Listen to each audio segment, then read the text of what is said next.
The rooftop had always been a place where Aiko felt at ease, a rare refuge from the chaos of life below. It wasn't her first time sneaking up there to escape the humdrum noise of school, but that particular day had felt heavier than usual.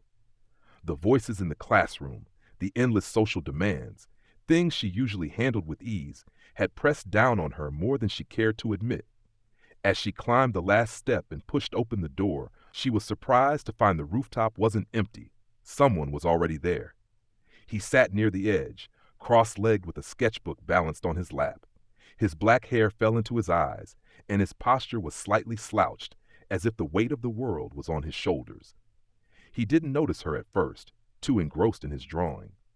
The pencil moved across the page in swift, deliberate strokes, his concentration palpable even from a distance.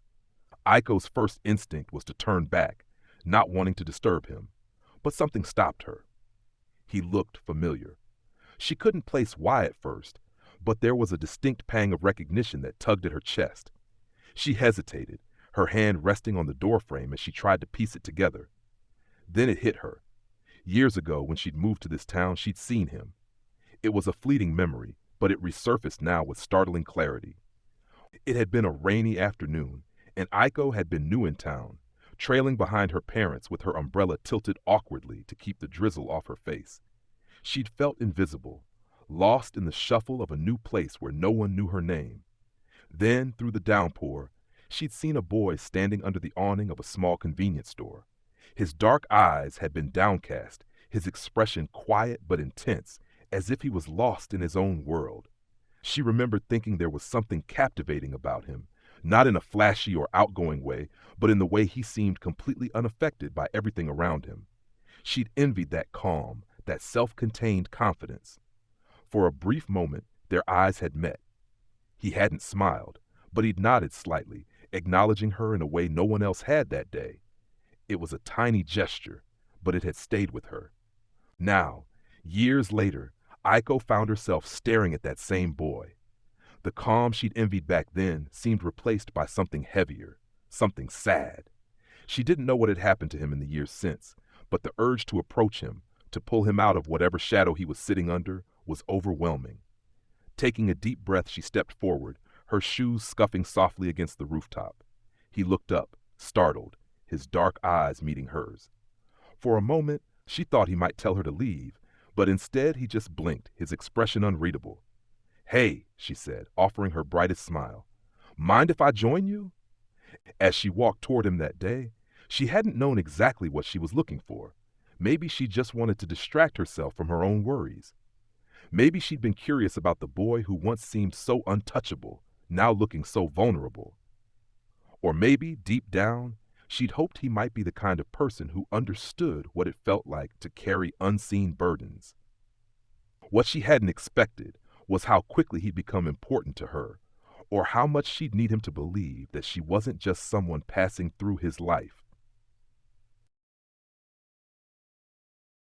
The sun hung low on the horizon as Kaito and Aiko strolled through the quiet streets, the warmth of the day's events still lingering between them. Kaito's mind was a whirlwind of conflicting emotions, part disbelief that Aiko had kissed him, and part worry about what it meant. Beside him, Aiko walked with a light step, her serene smile lighting up the fading evening. As they approached Kaito's house, he paused at the gate. "Well, this is me," he said, rubbing the back of his neck. "Thanks for walking with me." "I should be thanking you," Aiko replied, her smile teasing, "for saving me again today. You're really making a habit of this." Before Kaito could respond, the front door opened, and his mother stepped out holding a small bag of trash. She froze when she saw them, her gaze quickly landing on Aiko. "Oh," Mrs. Tanaka said, her face breaking into a welcoming smile. "Kaito, you didn't tell me you were bringing a guest." Kaito tensed. "Mom, this is Aiko. She's a friend." Aiko bowed politely. "It's nice to meet you, Mrs. Tanaka." "What a polite young lady," Mrs. Tanaka said, her smile widening. "You must be hungry. Why don't you stay for dinner?" "Oh, I wouldn't want to impose," Aiko started. "Nonsense," Mrs. Tanaka insisted. "It's already late. You should eat something before you head home. Besides, it's nice to finally meet one of Kaito's friends." "Mom," Kaito groaned, his face heating up. "It's fine," Aiko said, her smile soft. Thank you, I'd love to join you. Inside the Tanaka household, the scent of miso soup and grilled fish filled the air. Kaito's younger sister, Yuki, peeked out from the kitchen, her eyes lighting up when she spotted Aiko. Is that Kaito's girlfriend? Yuki asked bluntly, grinning. Yuki! Kaito exclaimed, nearly tripping over his own feet. Aiko laughed, waving at the younger girl. I'm Aiko. It's nice to meet you. She's cute, Yuki said, her grin widening. Good job, big bro. Kaito sighed heavily, burying his face in his hands as Aiko's laughter rang out. Over dinner, the conversation flowed easily. Aiko quickly charmed the family, answering Mrs. Tanaka's questions with grace and sharing stories that had Yuki giggling uncontrollably. Even Kaito found himself relaxing as he watched how naturally Aiko fit into the dynamic. So, Aiko, Mrs. Tanaka said at one point, do you live nearby? Aiko hesitated for a split second before nodding. Not too far, but my parents are usually busy with work, so I'm home alone a lot. Mrs. Tanaka frowned slightly. That must be lonely. It's important to have people around, especially at your age. Aiko smiled, though there was a tinge of sadness in her expression. It's okay. I've gotten used to it. Kaito, noticing the shift in her demeanor, felt a pang of guilt.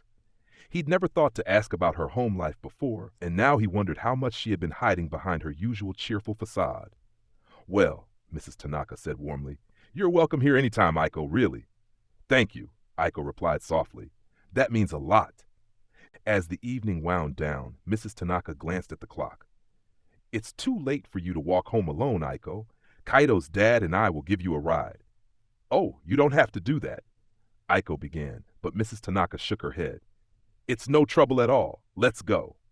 A few minutes later, they were in the car, the soft hum of the engine filling the silence. Aiko sat in the back seat with Kaito, glancing out the window as the familiar streets passed by. Your family is wonderful, she said quietly, breaking the silence. Your mom, your sister, they're all so kind. They liked you, Kaito replied. Not that it's surprising. Aiko's smile softened, but there was a hint of something heavier in her expression. It was nice, she said, her voice barely above a whisper, being part of something like that. Kaito frowned, sensing there was more to her words than she was letting on. He wanted to press, but before he could, they pulled up in front of her house. Thank you so much for dinner and the ride, Aiko said, bowing slightly as she stepped out of the car. You're welcome anytime, Mrs. Tanaka said warmly. Aiko turned back to Kaito, her blue eyes meeting his. Good night, Kaito. Good night, he said, watching her until she disappeared inside. As the car pulled away, Kaito stared out the window, replaying the night in his head. He couldn't shake the feeling that there was more to Aiko's story, and that he was only beginning to understand just how much she kept hidden. The buzz of the field trip still lingered in the halls of the school as students exchanged stories and photos from their time away. Kaito walked through the corridors with Rin, who was casually balancing a basketball on one finger. So, dinner with your family, huh? Rin said, a sly grin spreading across his face. That's a big step, my man. Kaito rolled his eyes, shoving his hands into his pockets. It wasn't like that. My mom invited her, and it was late. She couldn't exactly say no. Sure, Rin teased, spinning the ball faster. But that doesn't change the fact that your family seems to adore her already. Kaito sighed, unable to argue.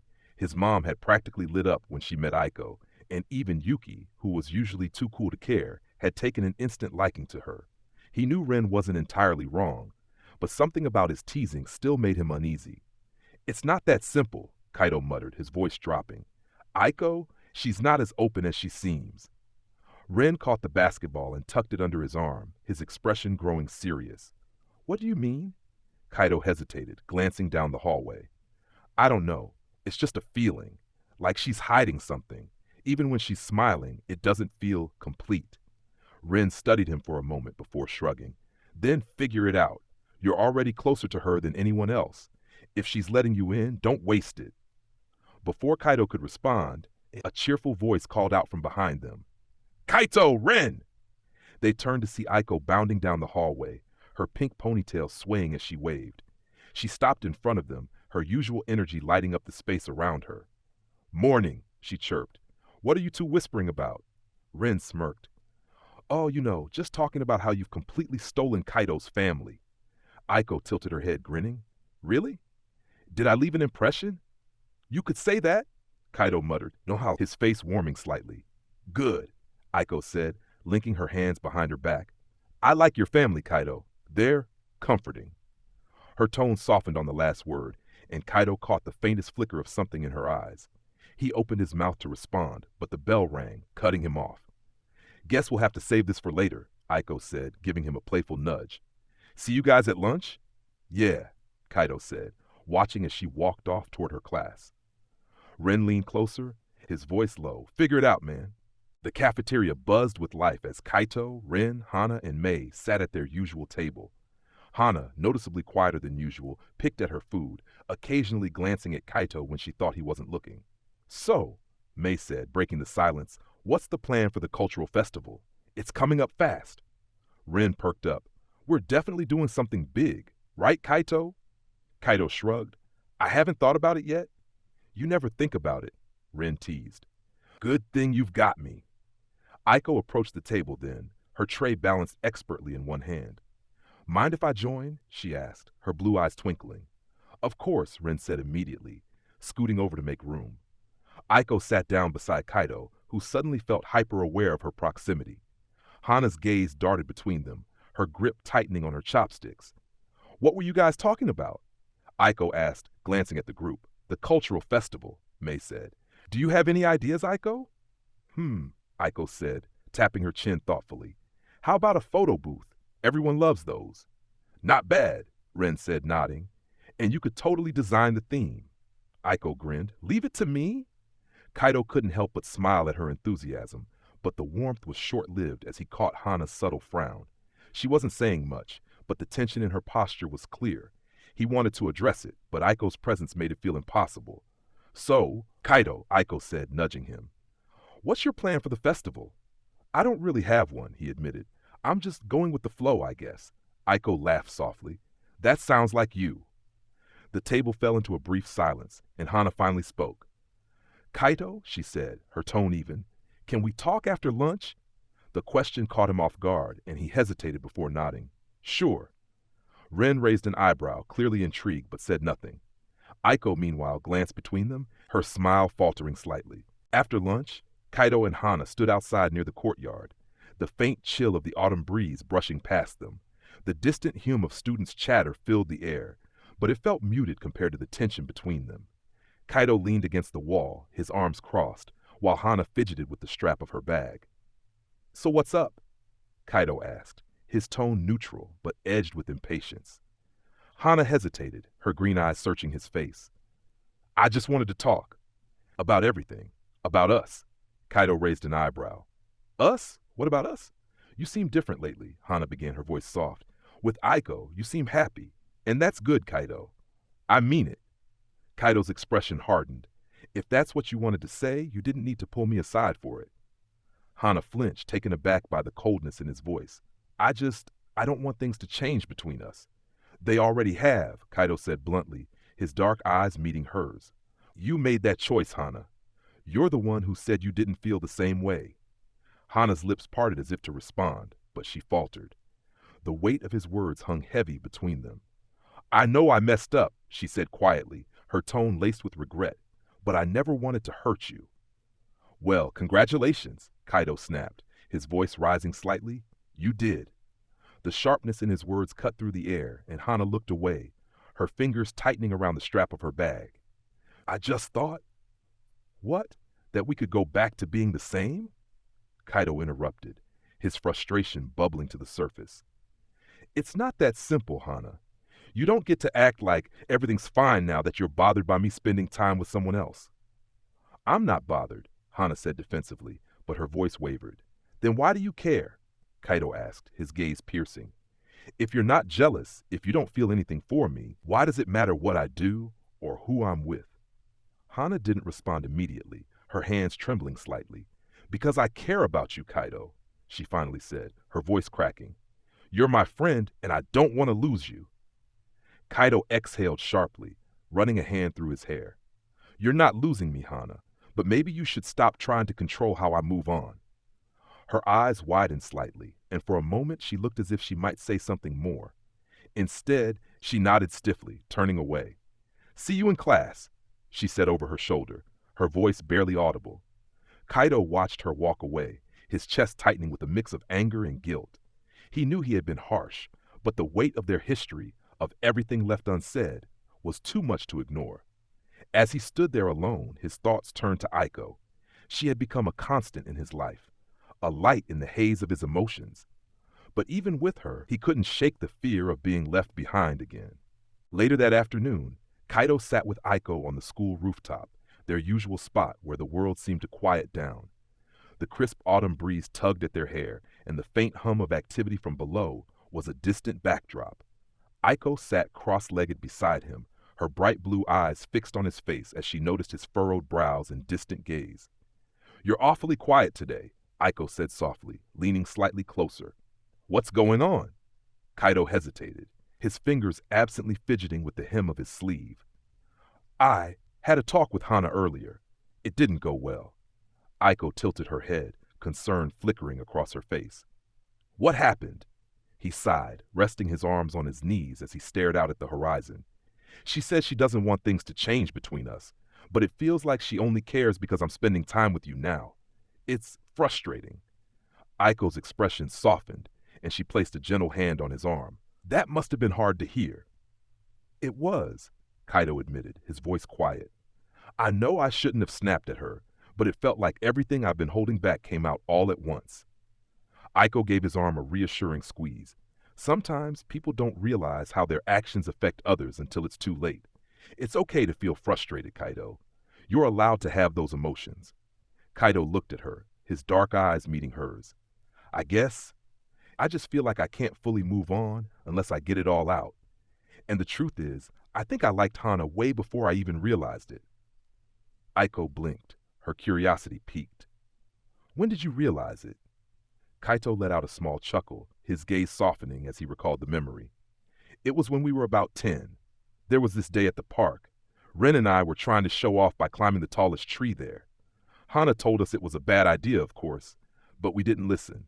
Ren got stuck halfway, and I tried to climb higher to help him. That's when I slipped." Aiko gasped. "You fell?" "Not completely," Kaito said, a faint smile tugging at his lips. "I managed to catch a branch on the way down, but it hurt like hell. Hana freaked out and ran to get help. She came back with this little first aid kit from her bag. She always carried one for some reason, and started cleaning up the cuts on my hands like she'd been trained as a nurse or something." Aiko laughed lightly. "That does sound like her." Kaito nodded. "Yeah, but what stuck with me wasn't just how worried she was. It was how she stayed by my side the entire time, even when Ren was joking around to lighten the mood. She kept saying I was an idiot for climbing that tree, but also made me promise to be more careful. I remember thinking, if someone could care that much about me, maybe there was something special about her." Aiko smiled faintly, though there was a hint of sadness in her eyes. "You've always been the type to notice those little things about people, haven't you?" "I guess," Kaito said with a shrug. He glanced at her, his expression softening. "But I've also been the type to overthink everything. Maybe that's why I'm so afraid of messing this up." "This?" Aiko asked, her head tilting slightly. "Us," Kaito said quietly, his voice almost a whisper. "I don't want to ruin what we have, Aiko. You've been there for me in ways I didn't expect, and I don't want to take that for granted." Aiko's cheeks flushed faintly, and she looked away for a moment, gathering her thoughts. Then she turned back to him, her voice steady but warm. "Kaito, you're not going to mess this up. You've been through a lot, and it's okay to feel unsure. But you should know, I'm here because I want to be, not because I feel like I have to be." Kaito felt a weight lift off his chest at her words. "Thanks, Aiko. I needed to hear that." Aiko grinned, her usual playfulness returning. "Anytime. Besides, if you ever need a reminder, just remember who dragged you out of your funk in the first place." Kaito chuckled, the tension in his shoulders easing. "How could I forget?" As they sat there under the fading afternoon light, Kaito felt a newfound sense of clarity. For the first time, he allowed himself to believe that moving forward wasn't just possible, it was okay. The sun hung low in the sky, casting golden hues across the rooftop as Kaito and Aiko sat side by side. The distant hum of school activity below was barely audible, leaving the two in an almost serene quiet. Aiko swung her legs back and forth, her pink ponytail catching the light, but her usual cheerful demeanor seemed subdued. So, Aiko said, breaking the silence, what did you mean by this? Kaito blinked, caught off guard by her sudden question. Huh? You said you didn't want to mess this up, Aiko clarified, turning her bright blue eyes toward him. What exactly is this, Kaito? Kaito hesitated, rubbing the back of his neck. You know, us, whatever this is between us. Aiko's gaze lingered on him, her usual lightness replaced by something more serious. Are you sure you don't still like Hana? The question hit Kaito like a punch to the gut. He opened his mouth to respond but faltered, the words sticking in his throat. No, I don't think I do, he finally said, his voice quieter than he intended. I've moved on. I'm trying to. Trying isn't the same as moving, Aiko pointed out, her tone soft but firm. You've known Hana your whole life. How do you know you're not just rebounding? Kaito flinched at the word. I'm not rebounding, he said, a little more defensively than he meant to. Aiko, you're not just some replacement for Hana. Then what am I? She asked, leaning slightly forward, her eyes searching his. You say you don't want to mess this up, but do you even know what this is? Do you even know me? Kaito felt his chest tighten at her words. Of course I know you. You're Aiko. You're funny and confident, and you make everyone around you feel lighter. That's what you see, Aiko interrupted, her voice tinged with frustration. But do you really know me, Kaito? Or do you just like the version of me that you see up here on this rooftop, or when I'm making everyone laugh? Kaito trailed off, unsure how to respond. He felt like she was slipping through his fingers, and he didn't know how to hold on. Aiko, I know you're not just some bubbly, carefree person. I know there's more to you than that. Do you? She asked, her voice dropping to a near whisper. Because sometimes I don't even know who I am. What if I'm not as strong as you think? What if I'm just pretending? Kaito's chest ached at her words. He wanted to tell her she was wrong, that she was stronger than she realized, but the vulnerability in her eyes stopped him. Aiko, I don't care if you're pretending, he said finally. You don't have to be perfect all the time. I like being around you, the real you, whoever that is. Aiko's eyes softened and she looked away, her fingers gripping the edge of the bench tightly. You say that now, but what if the real me isn't what you want? Then I'll figure it out, Kaito said, his voice firm. I'm not going anywhere, Aiko. Even if I don't know everything about you yet, I want to. I want to know you. Aiko's lips parted as if she wanted to say something, but she stopped herself. Instead, she let out a soft laugh, though it lacked her usual brightness. You're too stubborn, you know that? Kaito smiled faintly. Maybe. They fell into silence again, the weight of their conversation hanging between them. Aiko eventually stood, brushing off her skirt. We should probably head back before the teachers start looking for us. Kaito nodded, rising to follow her. But as they reached the door to the staircase, he hesitated. Aiko? She turned back to him, her blue eyes meeting his. Yeah? I meant what I said, Kaito said, his voice steady. I don't know everything about you, but I want to. And I don't want to lose this, whatever it is. Aiko's expression softened, and for a moment, she looked like she wanted to say something else. But instead she smiled, a real, genuine smile, and nodded. Okay. As they walked down the stairs together, Kaito couldn't shake the feeling that he had glimpsed a part of Aiko she didn't show to many people. And even though it scared him, he felt a quiet determination to prove to her that she wasn't alone. The days following Kaito and Aiko's rooftop conversation passed quietly, though the air between them seemed heavier, as if both were lost in thought. Kaito replayed her words repeatedly, her doubts, her vulnerabilities. They tugged at him in ways he didn't fully understand. More than ever, he wanted to prove to her that she mattered, even as he wrestled with his own insecurities. Ren, of course, wasn't one to miss the subtle shift. Walking to class one morning, he nudged Kaito with his elbow. All right, spill it? Spill what? Kaito asked, keeping his eyes ahead. Ren smirked knowingly. You've been all broody artist lately, but it's different. Don't tell me you're still overthinking about Aiko. Kaito sighed. I'm not overthinking. It's complicated. It's always complicated with you, Ren said with a laugh, shoving his hands in his pockets. Just don't screw it up. Aiko's great, and she's definitely into you. Even I can see that. Kaito frowned, his pace slowing. I don't know, What if I'm just another person she's being nice to? Ren stopped, turning to face him. What's with this just another person nonsense? Kaito, you're her go-to guy. I see how she looks at you. It's not casual. Kaito hesitated, his gaze falling to the ground. I don't want to assume. I already made that mistake once.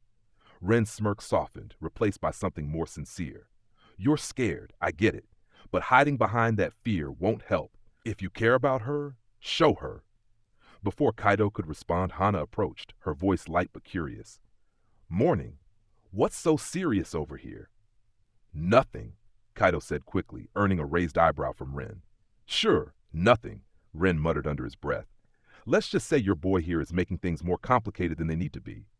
Hana tilted her head, her gaze flicking between them. Well, whatever it is, I hope you figure it out. Her words carried an edge of something unspoken. But before Kaito could question it, they reached the classroom. As Kaito took his seat, his mind swirled with conflicting thoughts, not just about Aiko, but about Hana too. Later that day, Kaito found himself on the rooftop during lunch. He hadn't planned to come up, but something about the quiet escape it offered pulled him in. To his surprise, Aiko was already there, sitting cross-legged near the railing and gazing out at the horizon. Hey, he said softly, stepping closer. Mind if I join you? Aiko turned, her usual bright smile flickering onto her face. Of course not. Come on. He sat beside her, the silence stretching comfortably between them as they watched the clouds drift by. Yet, Kaito couldn't shake the feeling that something was off. You've been quiet today, he said after a while. That's not like you. Aiko's smile faltered slightly, but she quickly recovered. Just tired, I guess. Late night study session. Kaito wasn't convinced. He hesitated before asking, Why do you always do that? Do what? Act like everything's fine, he said, his tone more gentle than accusing. Like nothing ever gets to you. Aiko blinked, caught off guard. She looked away, her pink ponytail swaying as the wind picked up. Because isn't that what people want? Someone who's easy to be around? That's not what I want, Kaito said firmly, surprising even himself. Aiko turned back to him, her blue eyes shimmering with something unreadable. What do you want then? Kaito hesitated, his heart pounding. I want to know the real you, the one who doesn't always have to smile. For a moment, Aiko seemed at a loss for words. Then she reached into her pocket and pulled out her phone, scrolling through her gallery before holding it out to him.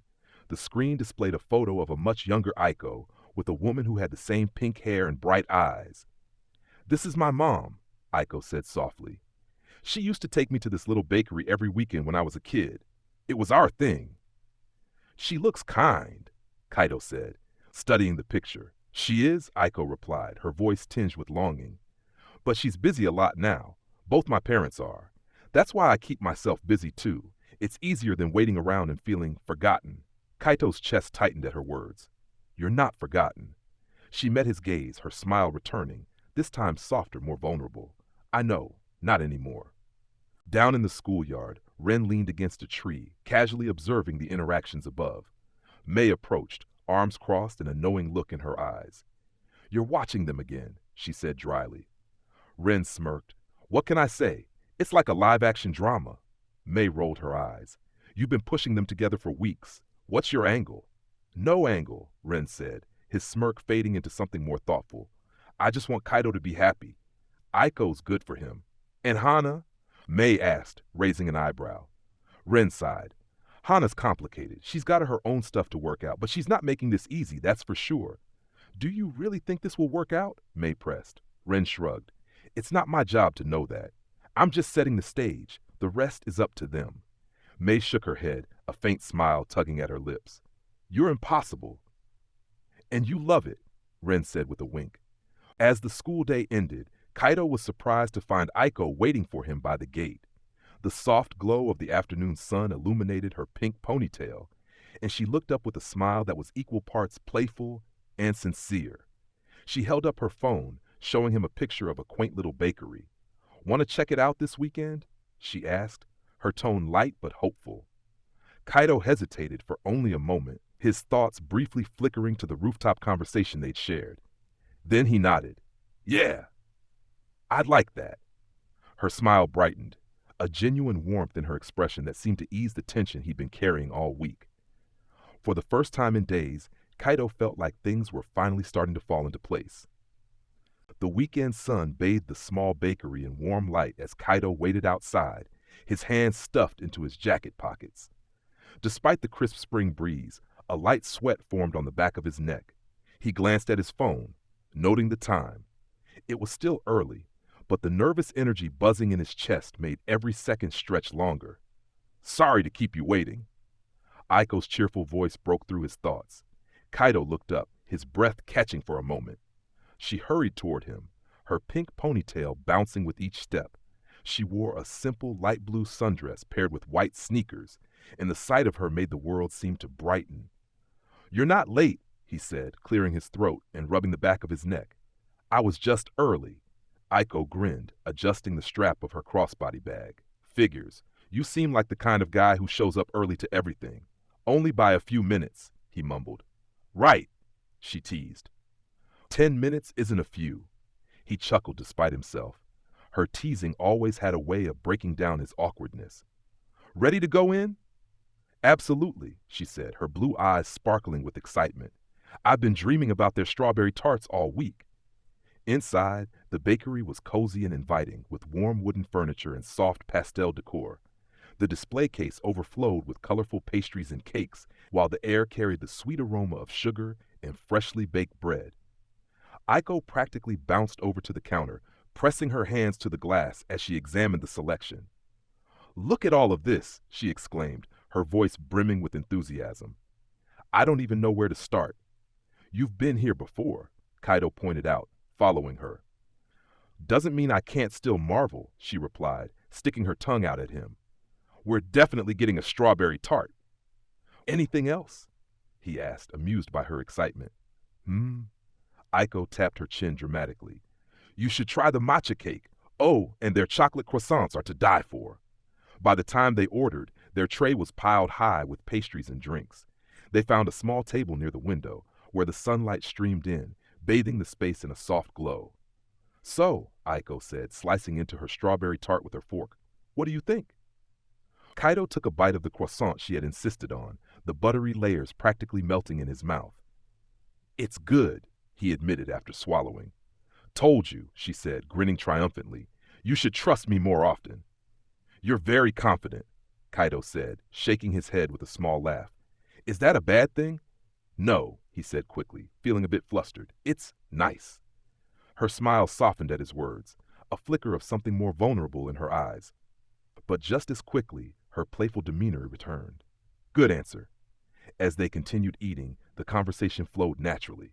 For the first time in a long while, Kaito felt a sense of ease, like maybe, just maybe, things were starting to fall into place. After leaving the bakery, Aiko suggested they stop by the park on their way home. The streets were quiet, lined with cherry blossom trees shedding their pink petals in the gentle breeze. The atmosphere was serene, the kind of calm that made it easy to lose track of time. As they entered the park, the sound of laughter and running footsteps filled the air. A group of young children was playing tag near the playground, their cheerful shouts echoing through the open space. "Kids have so much energy," Aiko said with a fond smile, her gaze following the children as they darted between the trees. One of the kids, a boy no older than 7, tripped and fell near where they stood. Without hesitation, Aiko crouched down, her expression full of concern. "Hey, are you okay?" The boy sniffled but nodded, brushing dirt off his jeans. "Yeah." Aiko held out her hand to help him up, her voice warm and encouraging. "Good, you're tough." The boy's face lit up with a grin, and soon a few more kids ran over, curious about the newcomers. "Are you two married?" one of the girls asked bluntly, pointing between Aiko and Kaito. "What?" Kaito sputtered, his face immediately heating up. "No, we're not." "Yep, we're totally married," Aiko interrupted, her tone playful as she rested her chin on her hand and winked at the kids. The children erupted into giggles. "Really?" another boy asked, his eyes wide with curiosity. Kaito turned to Aiko, his face bright red. "Aiko, stop messing around." "Aw, come on, Kaito," she teased, laughing. "You're ruining the story." Before Kaito could respond, the kids grabbed Aiko's hands, pulling her toward the playground. "Play with us," they pleaded. Okay," she said, laughing as she let herself be dragged away. Kaito stayed at the edge of the playground, feeling awkward but unable to take his eyes off her. Aiko ran with the kids, her pink ponytail bouncing in the sunlight as she cheered and laughed. There was something about the sight that made his chest ache, a strange mix of admiration and something deeper, something he wasn't quite ready to name. "Come on, Kaito," Aiko called, waving him over. "Don't just stand there like a tree." "I'll pass," he said, shaking his head, though a small smile tugged at the corners of his lips. The kids groaned in disappointment, but Aiko only grinned. "Suit yourself, grumpy pants." Kaito leaned against a nearby tree, watching as Aiko played with the kids. She had a way of lighting up any space she entered, effortlessly bringing joy to everyone around her. For a moment, Kaito wondered if she realized how much she meant, not just to those kids, but to him too. After leaving the park, Aiko's eyes lit up as she spotted a small arcade across the street. She grabbed Kaito's wrist, practically dragging him along. "Come on! We have to check this out!" The dimly lit arcade was alive with flashing lights, chiming sounds, and the buzz of excited players. Aiko took it all in with a grin that could rival the glow of the machines. "I haven't been to an arcade in forever," she said, her voice brimming with excitement. "Let's play something." Kaito trailed behind as she made a beeline for a claw machine near the entrance. Aiko pressed her face close to the glass, her pink ponytail swinging as she pointed at a plush cat with wide, glittering eyes. "That one," she declared confidently. "I'm getting it." She inserted a coin, gripping the joystick with both hands as she maneuvered the claw. Her tongue stuck out slightly in concentration, and Kaito bit back a smile at how serious she looked. The claw closed around the plush, lifted it, and dropped it just before the shoot. "Ugh, so close!" Aiko groaned, stomping her foot lightly. She turned to Kaito with a dramatic sigh. "This thing's rigged." "Let me try," Kaito offered, stepping forward. "Be my guest," she said, gesturing grandly as she stepped aside. "Let's see what you've got, Mr. Cool." Kaito inserted a coin, his movements deliberate as he guided the claw. He didn't overthink it, but his focus was sharp. With a satisfying clunk, the claw successfully dropped the plush into the prized chute. "Wow," Aiko said, clapping her hands in mock amazement. "Color me impressed." Kaito picked up the plush and held it out to her. "Here." "For me?" Aiko asked, feigning a gasp of surprise. "Kaito, you're too sweet." "Don't make it weird," he muttered, but the faint smile tugging at his lips gave him away. Aiko hugged the plush to her chest, her grin softening. "Thanks, Kaito. I mean it." "Yeah, yeah," he said, looking away to hide the warmth spreading across his face. "Okay, now we're playing air hockey," Aiko declared, already moving to the next game. "I need to see if your skills extend beyond claw machines." Kaito followed, shaking his head with a small chuckle. "You're relentless, you know that?" "And you love it," she shot back, her laughter echoing through the arcade. As the sun dipped lower in the sky, painting the streets with a soft golden glow, Kaito and Aiko made their way home. The day's energy had mellowed, leaving behind a comfortable quiet between them. The faint sounds of birds and the occasional rustle of leaves filled the air. Aiko hugged the plush cat tightly against her chest, her pink ponytail swaying with each step. "Today was fun," she said, her voice light and genuine. "Thanks for coming with me." "Thanks for inviting me," Kaito replied, glancing sideways at her. There was an ease in his tone, a rare softness that surprised even him. They reached her gate, the final stop before parting ways. Aiko lingered for a moment, shifting her weight from one foot to the other. Her usual bright demeanor seemed quieter now, more thoughtful. She turned to face him, her blue eyes catching the fading sunlight. "Hey," she said softly, "let's do this again sometime." Kaito nodded, his voice almost a whisper. "Yeah, I'd like that." Aiko smiled, and for a second, it was as if the entire world had paused. Then, without hesitation, she stepped forward and wrapped her arms around him. The hug was warm and deliberate, a gesture that spoke louder than words. Kaito froze briefly, the closeness catching him off guard, but then he slowly returned the embrace, his heart pounding in his chest. When she pulled back, her cheeks were pink, her usual confidence tinged with shyness. "See you Monday," she said, her voice barely above a murmur. "See you," Kaito replied, his gaze following her as she opened the gate and slipped inside. As Kaito turned and began walking home, the weight of the day settled over him, not heavy, but warm, like a comforting blanket.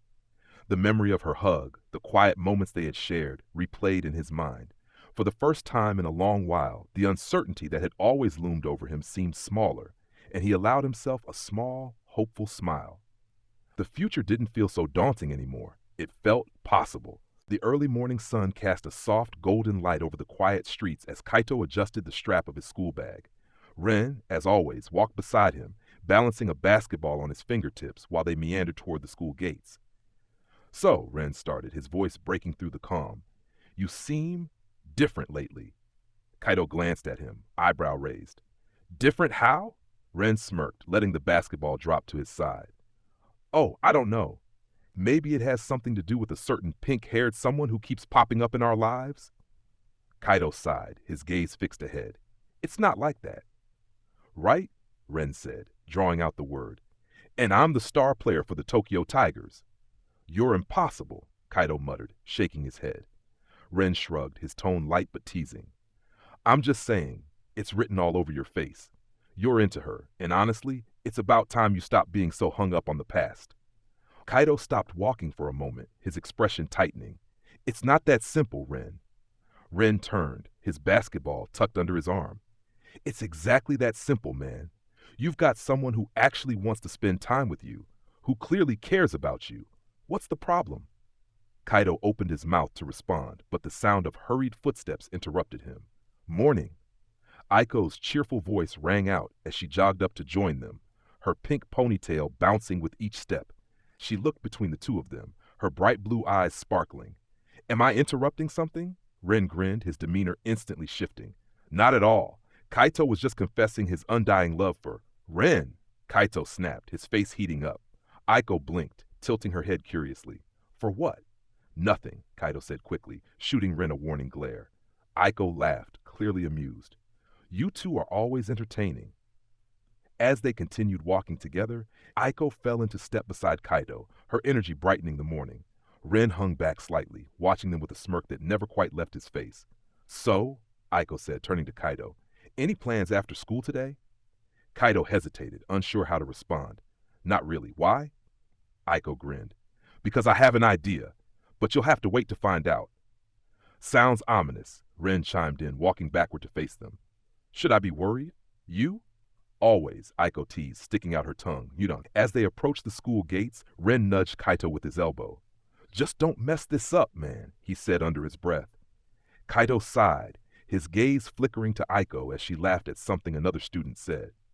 For all of Ren's teasing, he couldn't help but wonder if his friend was right.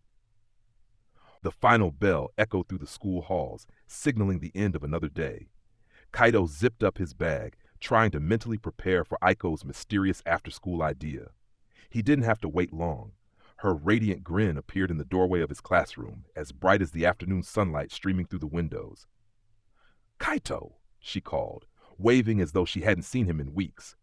"Ready to go?" Ren, lounging nearby, leaned back in his chair with a smirk that was almost audible. "Looks like someone's got plans." Kaito sighed, slinging his bag over his shoulder. "See you tomorrow, Ren." "Have fun, lovebirds," Ren teased, flashing a heart symbol with his hands. "Later," Kaito grumbled, brushing past him. Despite the glare he threw Ren's way, the faint smile on his face was hard to miss.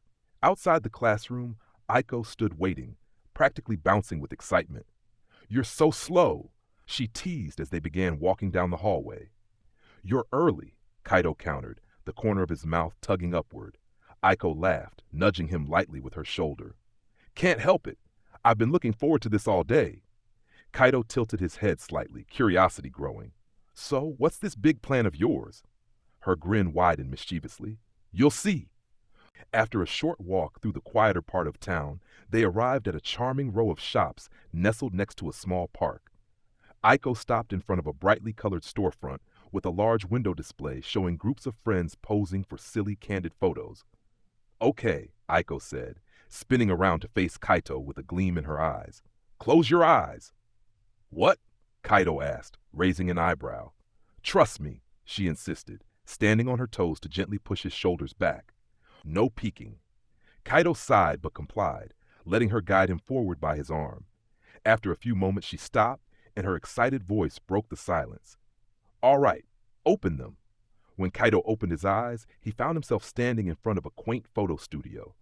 A sign above the entrance read, "Capture the fun, props, filters, and memories for everyone." "A photo booth?" Kaito asked, caught somewhere between amusement and apprehension. "Not just any photo booth," Aiko corrected, her grin growing wider. "This one's special. Props, filters, crazy themes, you name it. It's basically the perfect memory machine." Kaito hesitated, the idea of posing in front of a camera making him uneasy, but the sparkle in Aiko's blue eyes was impossible to ignore. "Fine," he said, rubbing the back of his neck. "But if Ren finds out—" "Relax," Aiko interrupted, grabbing his hand and dragging him toward the door. "This stays between us." The small studio was cozy, with brightly lit booths and walls lined with an impressive assortment of props. Aiko wasted no time donning a pair of oversized glasses and placing a fake mustache on Kaito before he could protest. "You look amazing," she declared, laughing as she adjusted the mustache. "This is ridiculous," Kaito groaned, but he didn't take it off. "That's the point," Aiko said, slipping on a glittery tiara and draping herself in a feather boa. "Now, come on. Let's get serious about being ridiculous."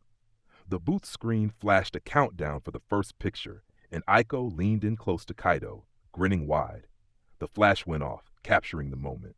The next few photos were a chaotic mix of silly props, exaggerated expressions, and uncontrollable laughter. Kaito surprised himself by relaxing, finding the experience less embarrassing and more enjoyable than he'd expected. After several rounds of goofy poses, Aiko reached for her phone. "One last picture, but this one's going to be special." "What do you mean?" Kaito asked, narrowing his eyes. "Just stay still," Aiko said, stepping closer to him with a mysterious smile. Before he could process what was happening, she leaned in and kissed him lightly on the cheek as the flash went off. Kaito froze, his face instantly heating up. "What?" "That's my favorite," Aiko said, holding up the photo on the screen with a playful grin. "It's the most authentic." Kaito stared at the picture, his heart racing. His flustered expression was clear as day, while Aiko's smile radiated pure joy. He tried to form a coherent response but found himself at a loss for words. Aiko laughed, patting his arm. "Don't overthink it, Kaito. It's just a picture." But something about the way she looked at him suggested otherwise. The sun was beginning to set as they left the studio, painting the streets in warm hues of gold and amber. Aiko carefully tucked the photo strip into her bag, glancing at Kaito as they walked side by side. "You know," she said, her voice softer now, "you're not as hard to cheer up as you think." Kaito raised an eyebrow, still slightly flustered. "I'm not?" Aiko shook her head, her pink ponytail swaying. "Nope. You just need someone who knows how to crack that serious shell of yours." Kaito smirked faintly. "And you think you're that someone?" "Obviously," Aiko said, grinning. "I've got photographic evidence now." Kaito chuckled, shaking his head. "You're something else."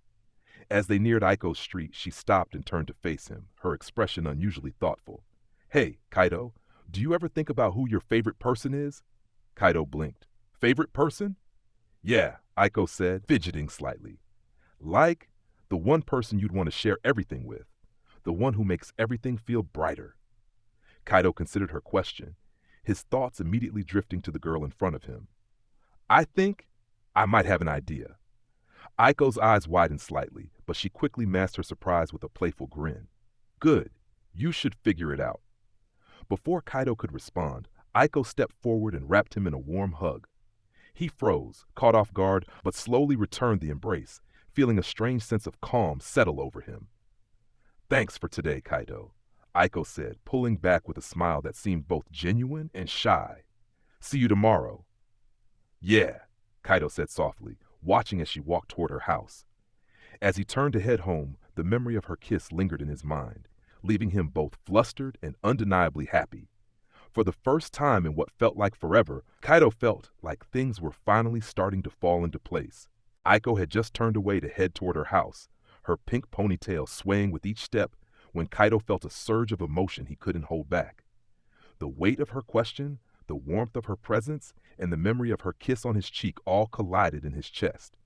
Before he could stop himself, he called out, "Aiko, wait!" She froze mid-step, glancing over her shoulder, her blue eyes wide with curiosity.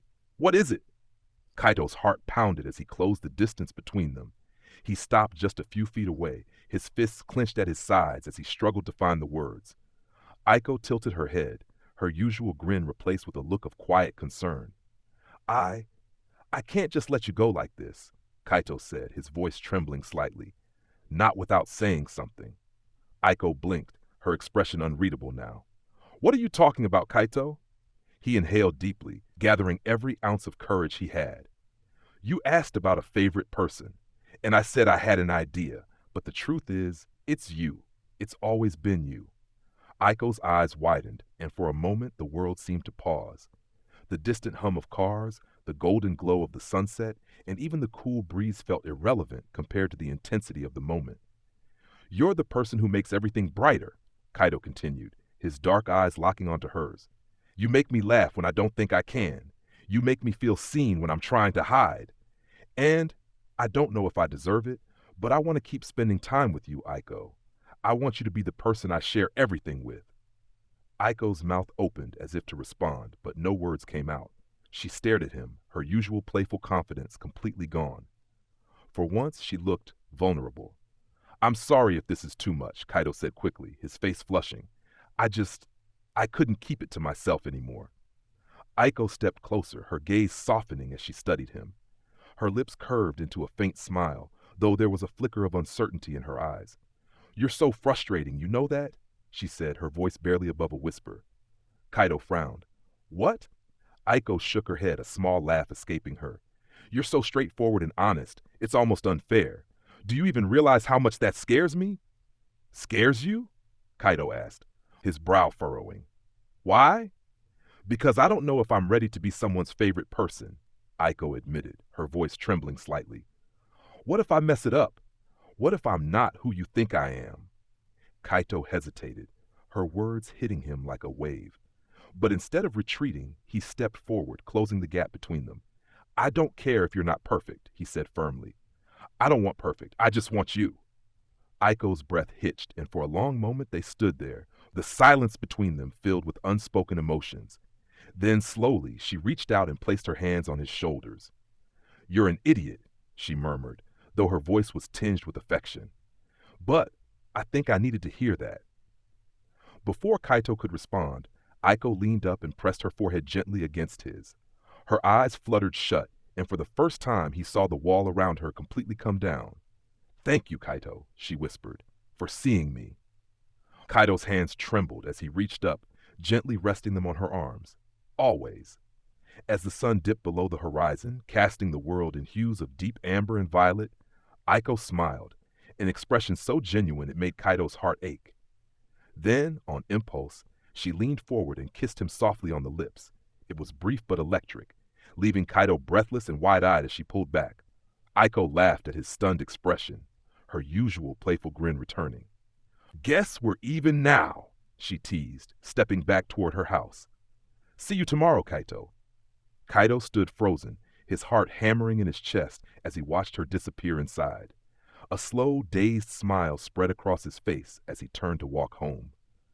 For the first time, he didn't just feel like things were falling into place. He felt like they were exactly where they needed to be. The final bell rang, echoing through the halls as students began filing out of classrooms. Kaito sat at his desk, lazily packing up his books, his mind wandering to the previous day. His thoughts were interrupted by Ren's voice. You're zoning out again, Ren teased, leaning on Kaito's desk. Thinking about a certain someone? Shut up, Kaito muttered, though the faint heat rising to his cheeks betrayed him. Before Ren could push further, a familiar, cheerful voice rang out from the doorway. Kaito, Ren! Both boys looked up to see Aiko standing at the door, her pink ponytail bouncing with every step as she waved a bright flyer in the air. Her usual energy lit up the room, drawing the attention of a few lingering classmates. Looks like trouble's here, Ren said with a smirk. Kaito rolled his eyes and stood. What's up, Aiko? Aiko practically skipped over, thrusting the flyer into his hands. You'll never guess what my class is doing for the festival, Kaito glanced down at the flyer. A cafe? Not just any cafe, Aiko said, her eyes gleaming. A themed cafe. We're going all out. Costumes, special menus, decorations. It's going to be amazing. Ren raised an eyebrow, clearly intrigued. Sounds fun, but what's that got to do with us? I'm getting to that. Aiko said, grinning as she placed her hands on her hips. I had this brilliant idea. Your class hasn't decided on an event yet, right? Why not team up with us? Kaito blinked, surprised. Team up? Are we even allowed to do that? Aiko nodded confidently.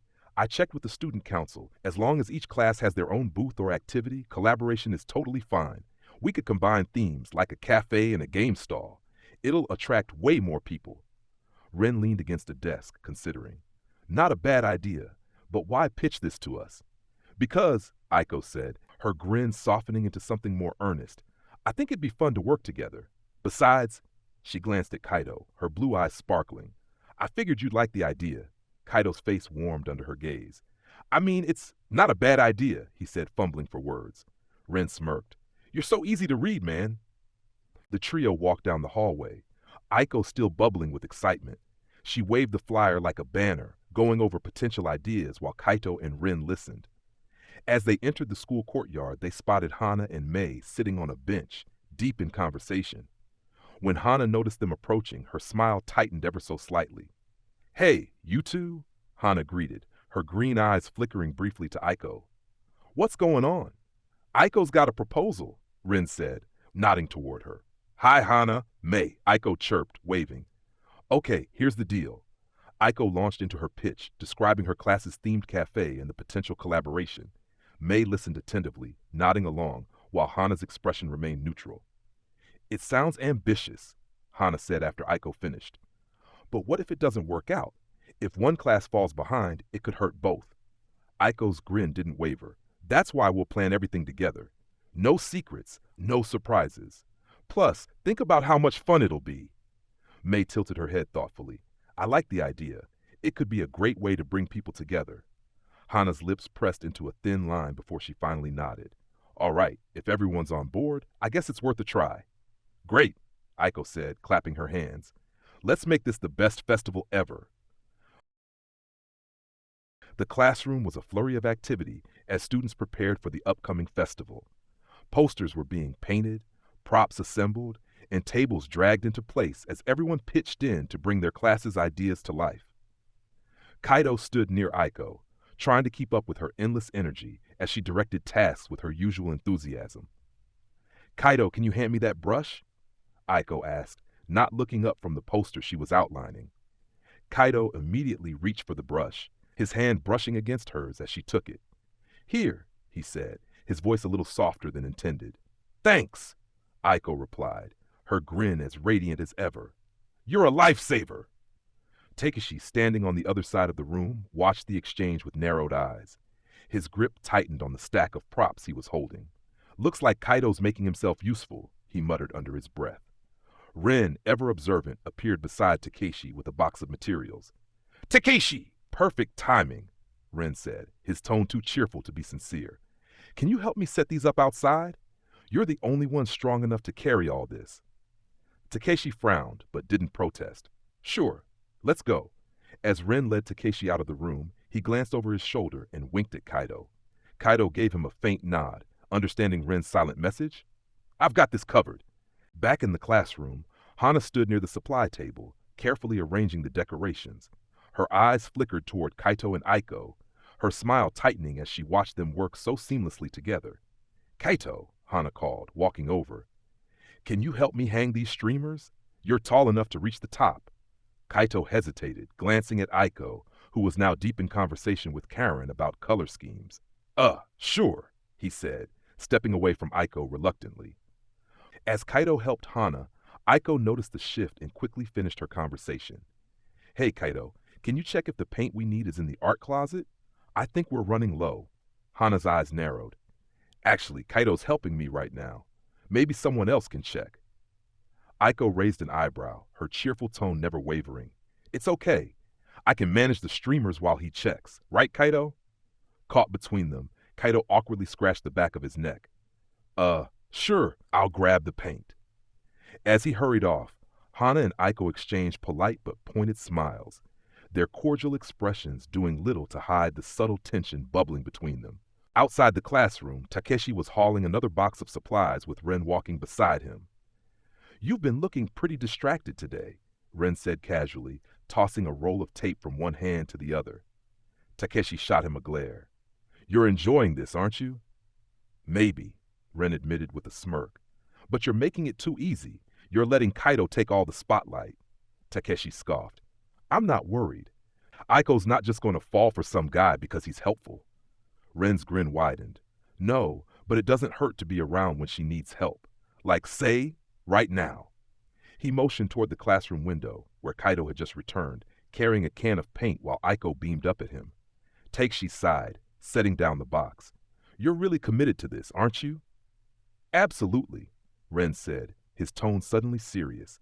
"Kaito deserves someone who can make him happy." Before Takeshi could reply, Hana stepped out of the classroom, her expression unreadable as she approached them. "Takeshi," Hana said, her voice soft but firm. He turned, surprised to see her. "Hana, what's up?" She glanced toward the classroom where Kaito and Aiko were now working side by side again. "I think we need to talk." Takeshi raised an eyebrow. "About what?" Hana hesitated, her fingers curling into fists. "About Kaito and Aiko. They're getting too close, and it's clear Ren's doing everything he can to push them together." Takeshi crossed his arms, his expression guarded. "And why does that matter to you?" "Because I don't think Aiko's right for him," Hana said, meeting his gaze. "And I think you agree." Takeshi frowned. "I don't know if I'd put it like that, but yeah, I don't like how things are playing out." Hana stepped closer, lowering her voice. "We can't stop Ren on our own, but if we work together, we might be able to keep Kaito and Aiko from getting too close during the festival." "And what's in it for me?" Takeshi asked, his tone skeptical. "You get a fair chance with Aiko," Hana said simply, "and I'll make sure Kaito remembers who's always been there for him." Takeshi studied her for a moment before nodding. "All right, let's do it." Hana offered her hand, and Takeshi shook it. "First," Hana said, glancing toward Ren, who was already heading back into the classroom, "we need to figure out how to deal with him." Takeshi smirked. "Agreed. Let's see how Ren handles being outmaneuvered." The morning air was crisp as students began filing into the school courtyard, chatting excitedly about the upcoming event. Kaito stood by the gate, his bag slung over one shoulder, glancing around for familiar faces. His thoughts, however, were already elsewhere, on Aiko. They'd been spending more time together lately, but he couldn't shake the growing tension from the people around them. "Looking for someone?" Ren's voice cut through Kaito's thoughts as he appeared. Sipping from a convenience store coffee cup. "Just thinking," Kaito replied, avoiding the question. Ren raised an eyebrow, clearly unconvinced. Let me guess. Aiko?" Before Kaito could reply, Hana joined them, her usual bright demeanor subdued. "Morning," she greeted, her tone neutral as her gaze lingered on Kaito. "Morning, Hana," Kaito said, his voice tinged with hesitation. Ren smirked, looking between the two. "Well, aren't we all a ray of sunshine today?" As they stood there, a voice called out across the courtyard. "Kaito, Ren!" Aiko's pink ponytail was unmistakable as she approached, her smile as radiant as ever. Takeshi, Karin, and Rika trailed behind her, though Takeshi's expression was decidedly less cheerful. "Morning, guys," Aiko said brightly, her gaze flicking to Kaito. "Ready for the big day?" "Always," Ren replied, giving her an exaggerated thumbs up. Kaito nodded, a small smile tugging at his lips. "Yeah, let's get started." As the group moved toward the school building, Takeshi lingered near Hana. His eyes followed Aiko and Kaito as they walked side by side, a slight frown creasing his brow. "You don't look happy," Hana said, keeping her voice low. Takeshi glanced at her, his tone guarded. "Why should I be? He's not good enough for her." Hana's lips curved into a faint smile. "Then maybe we should do something about it." Takeshi hesitated, studying her carefully. "What are you suggesting?" Hana shrugged, her expression unreadable. "We both care about them, right? Maybe it's time we work together." Takeshi raised an eyebrow but didn't reply immediately. Finally, he nodded. "Fine, but we keep it above board." "Of course," Hana said smoothly, her mind already turning for the possibilities. Inside the school gym, students bustled around preparing decorations and materials. Aiko and Kaito stood by a table piled high with art supplies, trying to figure out the next steps for their project. "Pass me the scissors," Aiko said, leaning closer to Kaito. He handed them over, his dark eyes flickering to her as she worked. "You're really into this, huh?" Aiko grinned. "Of course. This is going to be amazing when it's done." Kaito watched her for a moment, the sunlight filtering through the gym's windows, catching the vibrant pink of her hair. "You really know how to make things fun," he said softly. Aiko glanced at him, her smile softening. "And you're not as bad at having fun as you think, you know." Before Kaito could reply, Takeshi's voice interrupted them. "Hey, Aiko, need a hand over here?" Aiko looked up, momentarily distracted. "Oh, sure, Takeshi." Kaito frowned as Takeshi moved closer, stepping into the space between them. The subtle shift didn't go unnoticed by Aiko, who glanced between the two boys with a hint of confusion.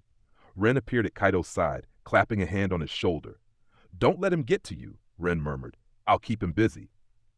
"Ren, trust me," Ren said, already moving toward Takeshi with a wide grin. "Takeshi, man, you're killing it over here. Why don't you help me with these overcomplicated decorations?" Takeshi blinked, caught off guard. Sure." As Ren steered Takeshi away, Aiko turned back to Kaito with a sheepish smile. "Sorry about that. Takeshi's a bit intense sometimes." "It's fine," Kaito muttered, though his grip on the table edge said otherwise. The afternoon sun cast long shadows over the courtyard as Kaito stepped outside for some air, the chaos of the event preparation still buzzing inside the school. He leaned against the railing, his thoughts swirling. It wasn't long before May appeared, her calm demeanor a stark contrast to the energy of the day. "Kaito," May called softly, approaching with her hands tucked in her jacket pockets. He glanced up, surprised but not unwelcoming. "Hey, May?" She stopped a few feet away, studying him for a moment. "You've been busy lately." Kaito nodded, exhaling slowly. "Yeah, there's a lot going on." May tilted her head, her sharp eyes catching his subtle unease. "You're spending a lot of time with Aiko." Kaito stiffened slightly, his gaze narrowing. "Is that a problem?" "Not for me," May said, her tone neutral, "but it's becoming one for others." Kaito frowned, straightening. "If this is about Hana, it's not just about Hana." May interrupted, her voice calm but firm. "It's about you, Kaito. You've got a lot of people looking at you right now, whether you realize it or not." "What's that supposed to mean?" he asked, his tone defensive. May sighed, leaning against the railing beside him. "It means you need to figure out what you really want before this turns into a bigger mess. Hana's been acting different, and it's obvious why. Takeshi's got his own ideas about you, too. And then there's Aiko." Kaito looked away, his hands tightening around the railing. "I'm not here to lecture you," May continued, her tone softening. "But I've known Hana a long time. She cares about you, Kaito, maybe more than she realizes herself. And then there's Aiko. She's not exactly easy to read, but you seem drawn to her." "I am," Kaito said firmly, cutting her off. His voice was steady, but there was an edge of frustration to it. May blinked, surprised by his directness. "Then that's it? You're sure?" Kaito nodded, his dark eyes meeting hers. "I've thought about it, a lot. Aiko makes everything feel brighter. It's not just that I like being around her. I want to protect her, to be someone she can rely on." May crossed her arms, her expression thoughtful. "And Hana?" Kaito hesitated, guilt flickering in his eyes. "Hana's important to me. She always has been. But I can't keep pretending that things haven't changed. I hurt her once already, and I don't want to do it again. But my feelings for her aren't the same anymore." May studied him carefully, then nodded slowly. "At least you're honest about it. That's more than most people can say." Kaito exhaled, the tension in his shoulders easing slightly. "Thanks, May." "For what?" she asked, a small smile tugging at her lips. "For not sugarcoating things," Kaito said. May shrugged. "Someone's got to keep you grounded. Just be careful, Kaito. Aiko might seem strong, but everyone has their limits. And Hana, she might not take this as well as you hope." Kaito nodded, her words settling heavily in his chest. As May walked away, he stayed by the railing, staring out at the schoolyard. The path ahead felt clearer now, but it also felt infinitely more complicated. The afternoon was quieter than usual, the bustling noise of students preparing for the event giving way to smaller, scattered conversations. Aiko stood near the edge of the courtyard, scrolling through her phone, her pink ponytail catching the sunlight. She hummed softly to herself, unaware of the determined figure walking toward her. "Aiko," Takeshi called, his tone firmer than usual. She glanced up, her blue eyes widening slightly in surprise. "Oh, Takeshi! Hey, what's up?" Takeshi stopped a few feet away, his usually confident posture now edged with tension. "Do you have a minute? There's something I want to talk to you about." Aiko blinked, tilting her head. Sure, what's on your mind? He glanced around, as if making sure no one else was nearby, then took a deep breath. I like you, Aiko. The words hung in the air, and for a moment, Aiko simply stared at him, her expression unreadable. I've liked you for a while now, Takeshi continued, his voice steadier this time. You're amazing. Your energy, the way you bring people together, your smile. I want to be the person standing next to you. Aiko's cheeks flushed, but not with the kind of excitement Takeshi might have hoped for. She looked away, her expression softening into something apologetic. Takeshi, she began, her voice quiet. I'm really flattered, but I don't feel that way about you. The silence that followed was heavy. Takeshi's confident facade cracked, replaced by a mix of disbelief and frustration. Is it because of Kaito? He asked sharply, his tone accusing. Aiko stiffened, her blue eyes narrowing. This isn't about Kaito. This is about how I feel, and I'm sorry, but I don't see you that way. Takeshi let out a bitter laugh, running a hand through his hair. It is about him, isn't it? That guy's nothing special, Aiko. He's moody, awkward, and barely knows how to hold a conversation. You could do so much better. Takeshi, stop! Aiko said firmly, her voice rising. Kaito isn't perfect, but he's kind, and he's honest. And honestly, that's what I care about. Before Takeshi could respond, another voice cut through the tension. What's going on here? Both Aiko and Takeshi turned to see Kaito approaching, his dark eyes flicking between them. He'd been looking for Aiko, only to stumble upon the tail end of the conversation. Kaito, Aiko said, her tone softening, though the tension in her shoulders didn't ease. Takeshi crossed his arms, his glare fixed on Kaito. Speak of the devil. What are you talking about? Kaito asked, his brow furrowing. I'm talking about how you're dragging Aiko down, Takeshi snapped. She deserves someone who can match her energy, not someone who spends half his time sulking. Kaito's jaw tightened, but he kept his composure. If Aiko's got a problem with me, she can tell me herself. She doesn't need you speaking for her. Guys, stop, Aiko interjected, stepping between them. This isn't helping. But Takeshi wasn't done. Why does she even waste her time with you? You're nothing but dead weight. Kaito's fists clenched at his sides, his body trembling with restrained anger. He opened his mouth to respond, but Aiko spoke first. That's enough, Takeshi, she said, her voice cold and unwavering. You don't get to talk about Kaito like that. Takeshi's expression faltered, but he quickly masked it with a scoff. Fine, do whatever you want, Aiko. But don't come crying to me when you realize I was right. With that, he turned on his heel and stormed off, leaving Aiko and Kaito standing in the tense silence. Kaito finally exhaled, his shoulders relaxing slightly. Are you okay? He asked, his voice softer now. Aiko nodded, though her expression remained troubled. I'm sorry you had to hear all that. You don't have to apologize, Kaito said, his tone firm but gentle. He shouldn't have spoken to you, or me, like that. Aiko gave him a small smile, but it didn't quite reach her eyes. Thanks for sticking up for me. Always, Kaito said, his dark eyes meeting hers. For a moment, the weight of Takeshi's words hung over them, but in the quiet, something unspoken passed between them, an understanding, a reassurance that they had each other's backs. Come on, Kaito said finally, offering a faint smile. Let's get out of here. Aiko nodded, falling into step beside him. Though the confrontation with Takeshi lingered in their minds, the simple act of walking together felt like a small victory in itself. Takeshi paced in front of the vending machines near the gym, frustration etched across his face. He clenched his soda can tightly, the recent confrontation with Aiko and Kaito replaying in his head. Hana leaned casually against the wall nearby, her arms crossed and her expression contemplative, though her green eyes gleamed with intent. This is getting ridiculous, Takeshi muttered, taking a swig from the can. How does someone like Kaito keep getting her attention? He's nothing special. What does she even see in him? Hana's lips curled into a faint smirk.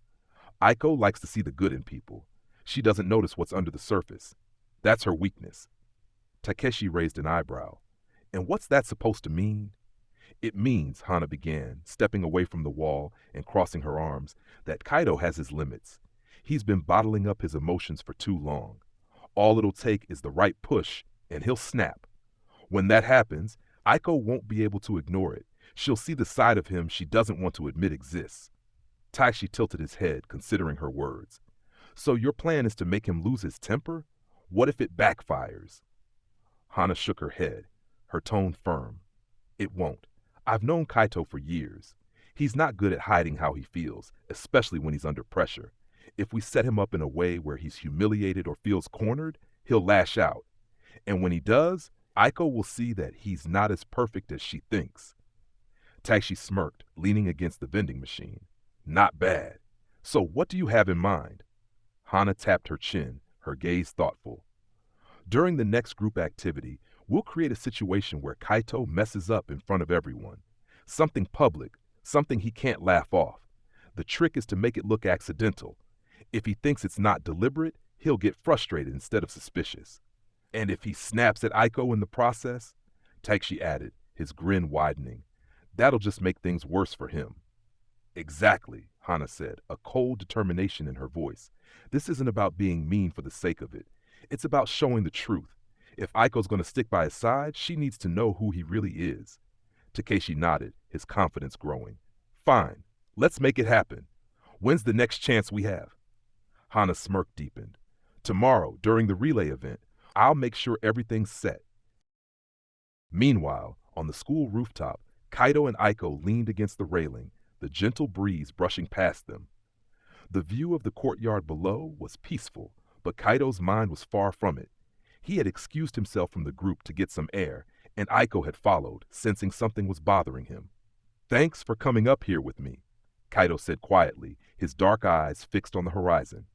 I needed a break. Me too, Aiko replied, resting her elbows on the railing. Her usual cheerfulness was subdued, her tone softer. Things feel tense today. Kaito glanced at her, hesitating before speaking. Do you ever wonder why people act the way they do? Like why some people go out of their way to make life harder for others? Aiko tilted her head, studying him.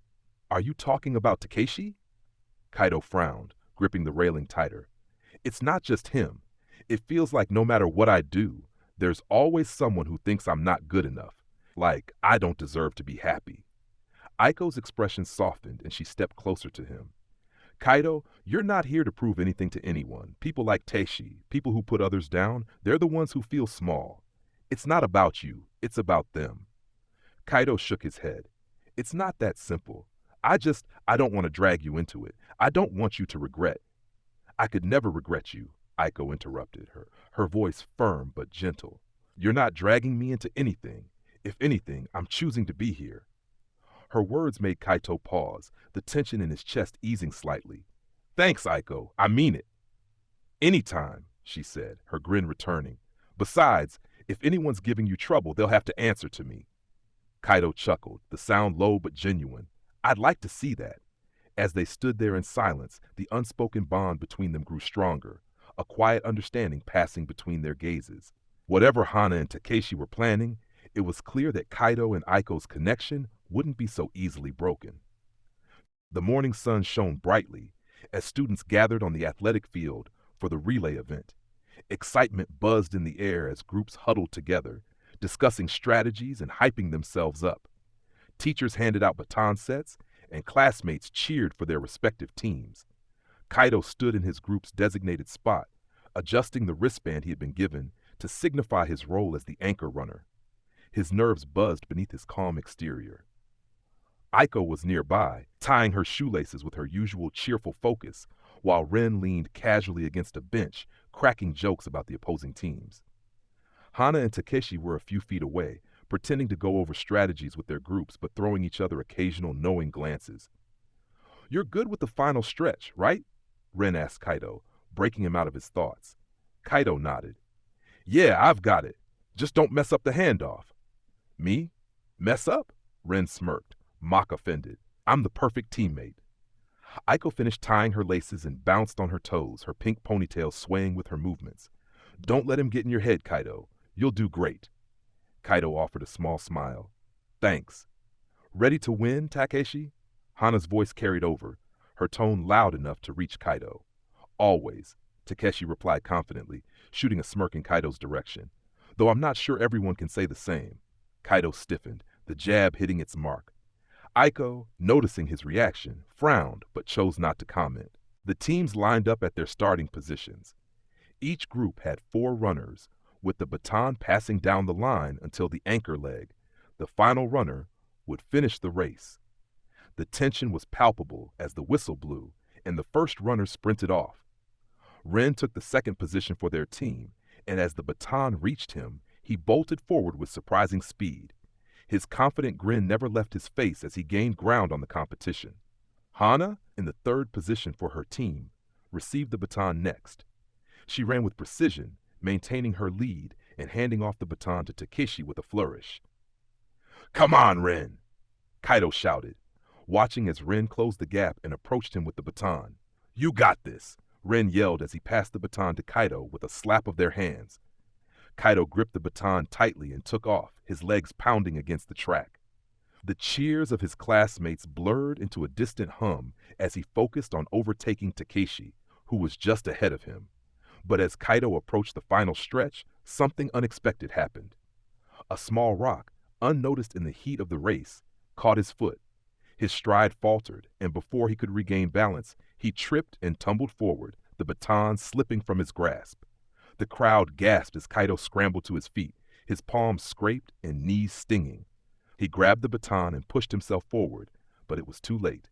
Takeshi had crossed the finish line, his arms raised in victory. The loss was glaring. Kaito finished moments later, panting and disheveled, his face burning with humiliation. As the crowd dispersed and the event wound down, Kaito remained seated on the bleachers, staring at the ground. Aiko sat beside him, her presence quiet but steady. "You don't have to say anything," Kaito muttered. "I wasn't going to lecture you," Aiko said softly, "but I don't like seeing you beat yourself up." "I let everyone down," Kaito said bitterly. "No, you didn't," Aiko countered. "It was an accident. Stuff like this happens." "It's not just about the race," Kaito admitted, his voice low. "It's everything. I feel like I'm always falling short, whether it's Takeshi, Hana, or—" He trailed off, unable to finish. "Me?" Aiko guessed, her voice gentle. Kaito hesitated before nodding. Aiko reached out, placing a hand on his arm. "You're not falling short, Kaito. Not with me. I chose to be here with you, remember?" Her words made him pause, the weight on his chest easing slightly. He met her gaze, and for a moment the world felt quieter. "You're the one I want to win with," Aiko added with a small smile. Kaito's lips curved into a faint smile despite himself. "Thanks, Aiko." "Anytime," she replied, bumping her shoulder against his playfully. "But you owe me a rematch in something less dangerous. Maybe video games." Kaito chuckled softly. "I'll think about it." In the shadow of a quiet corner near the athletic field, Hana and Takeshi stood watching the aftermath of the relay. From their vantage point, they could see Aiko sitting with Kaito on the bleachers, her hand resting gently on his arm as she comforted him. Takeshi crossed his arms, his jaw tight with frustration. "That didn't exactly go as planned," he muttered, his voice low but sharp. "The whole point was to embarrass him, not make her feel sorry for him." Hana frowned, her eyes locked on the pair. Aiko's soft expression as she leaned toward Kaito sent a pang through her chest, though she wouldn't admit it. "I thought he'd get angry, maybe lash out at her or push her away," she said quietly. "Instead, it's like she's even more drawn to him." "Well, what did you expect?" Takeshi snapped, turning toward her. "Aiko isn't the type to abandon someone just because they messed up. If anything, this just made him look more vulnerable, and she clearly likes that." Hana's lips pressed into a thin line. She hated the knot of jealousy twisting in her stomach, but Takeshi wasn't wrong. "I thought it would show her the side of Kaito that I see, the one that shuts down and lashes out when things don't go his way." Takeshi sighed, running a hand through his hair. "Yeah, well, maybe you underestimated her, or him." Hana turned to face him, her tone defensive. "You were the one who wanted to embarrass him in front of everyone. And you were the one who thought this whole thing would push them apart?" Takeshi shot back, his voice rising slightly. "Let's not act like this wasn't a team effort, princess." Hana flinched at the sarcastic nickname, but held her ground. "I just want Kaito to see the truth, to see that she's not some perfect person who's going to make all his problems disappear." Takeshi scoffed. "And what's your truth? Then, that you're better for him? Because from where I'm standing, all you're doing is pushing him further into her corner." The words hit harder than Hana expected, And for a moment, she couldn't respond. She turned her gaze back to the bleachers, watching as Aiko's laughter seemed to light up Kaito's expression. The sight only deepened the ache in her chest. "I still think this isn't over," Hana said finally, her voice quieter now. "Kaito's stubborn. He'll get frustrated again, and when he does, I'll be there to remind him of who's always been by his side." Takeshi raised an eyebrow, his irritation simmering into something more calculating. "And what about Aiko? You think she's just going to step aside?" "No," Hana admitted, her fists clenching at her sides. "But I don't think she's as strong as she pretends to be. She's hiding something, and when it comes out, it'll shake their whole perfect little world." Takeshi tilted his head, intrigued. "You think so?" "I know so," Hana said firmly, her confidence returning. "And when it happens, we'll be ready." Takeshi's lips curved into a sly grin. "Fine, we'll play the long game, but next time we make sure he doesn't walk away looking like some tragic hero." Hana nodded, though her eyes lingered on Kaito and Aiko for a moment longer. Deep down, a part of her wondered if she was running out of time, but she shook the thought away. She couldn't afford to lose, not when so much was at stake. Hana and Takeshi regrouped behind the gym, away from prying eyes. The school day was winding down, and most of the students were busy with post-event cleanup or hanging out in groups. The duo's expressions were a mix of frustration and determination after their previous attempt to embarrass Kaito hadn't worked. "This isn't working," Takeshi muttered, kicking a loose pebble across the pavement. "Kaito just brushes everything off.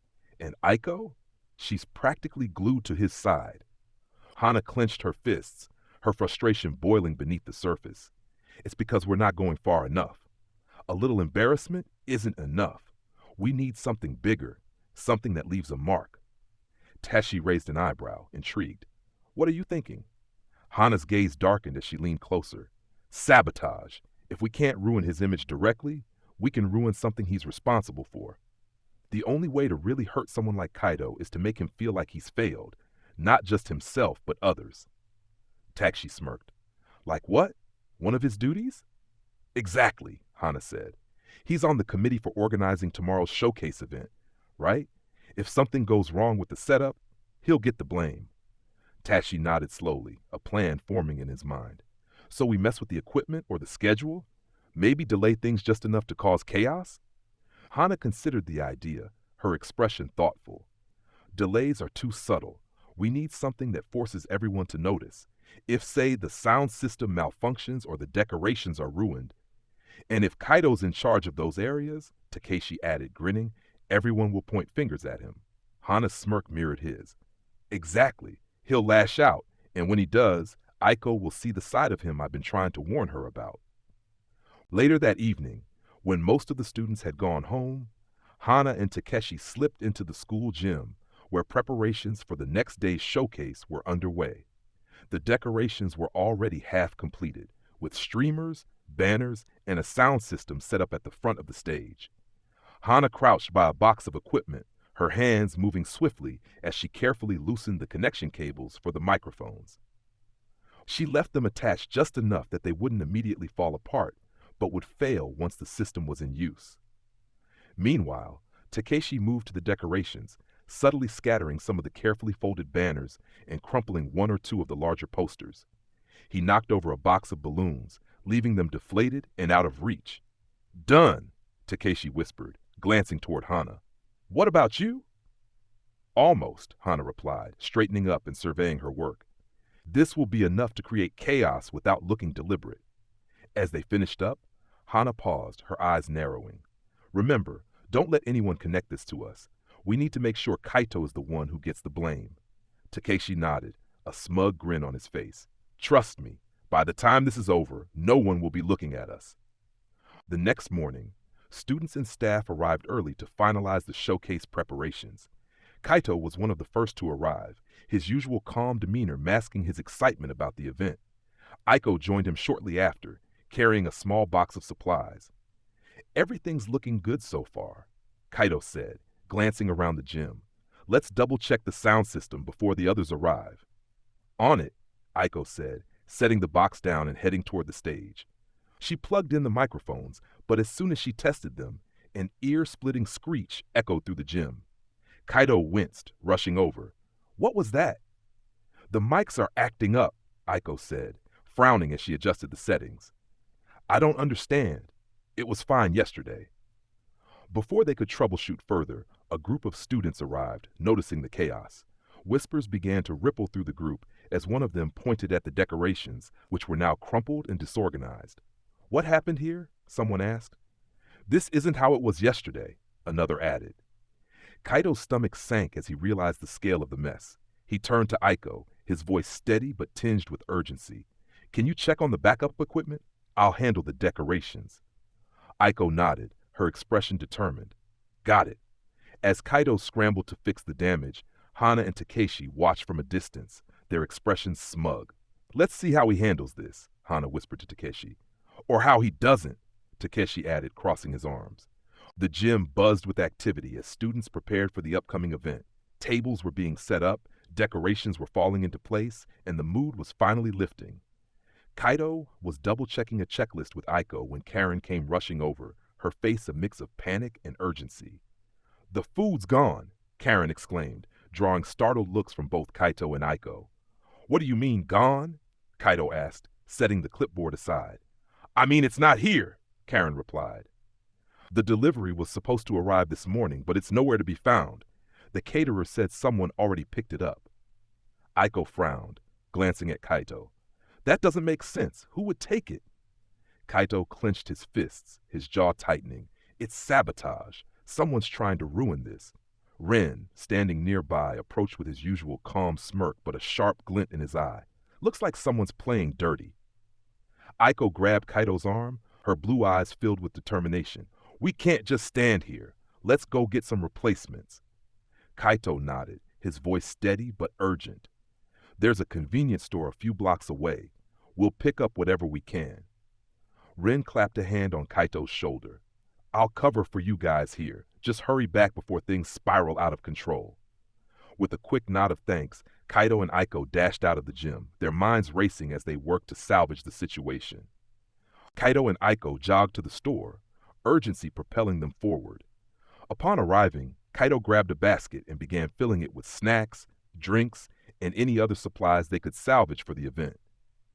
This isn't ideal, Aiko said, picking up a pack of plates, but it's better than nothing. Agreed, Kaito muttered, his focus unwavering as he scanned the aisles. When they approached the counter to pay, Kaito reached into his pocket for his wallet, only to freeze in alarm. It's gone. Aiko blinked, confusion evident on her face. What do you mean?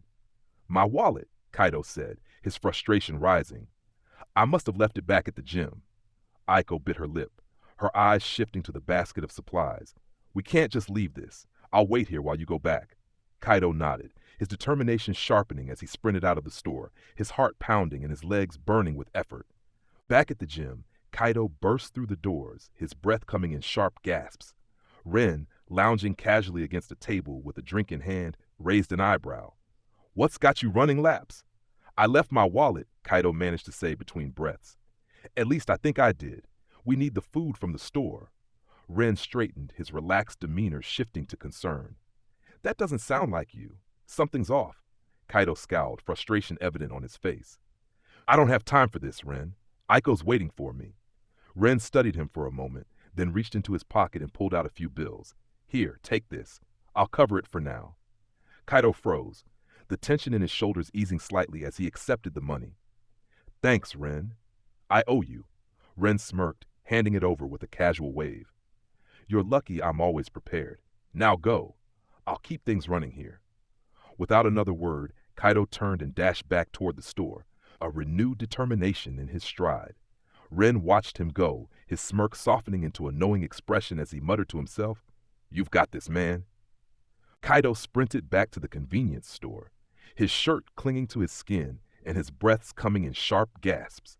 As he reached the entrance, he saw Aiko waiting with the basket of supplies, her face lighting up when their eyes met. Her expression quickly shifted to concern when she noticed his state. You didn't have to push yourself so hard, Aiko said, taking some of the items from him to lighten his load. I didn't want to leave you waiting too long, Kaito replied, his voice breathless but filled with determination.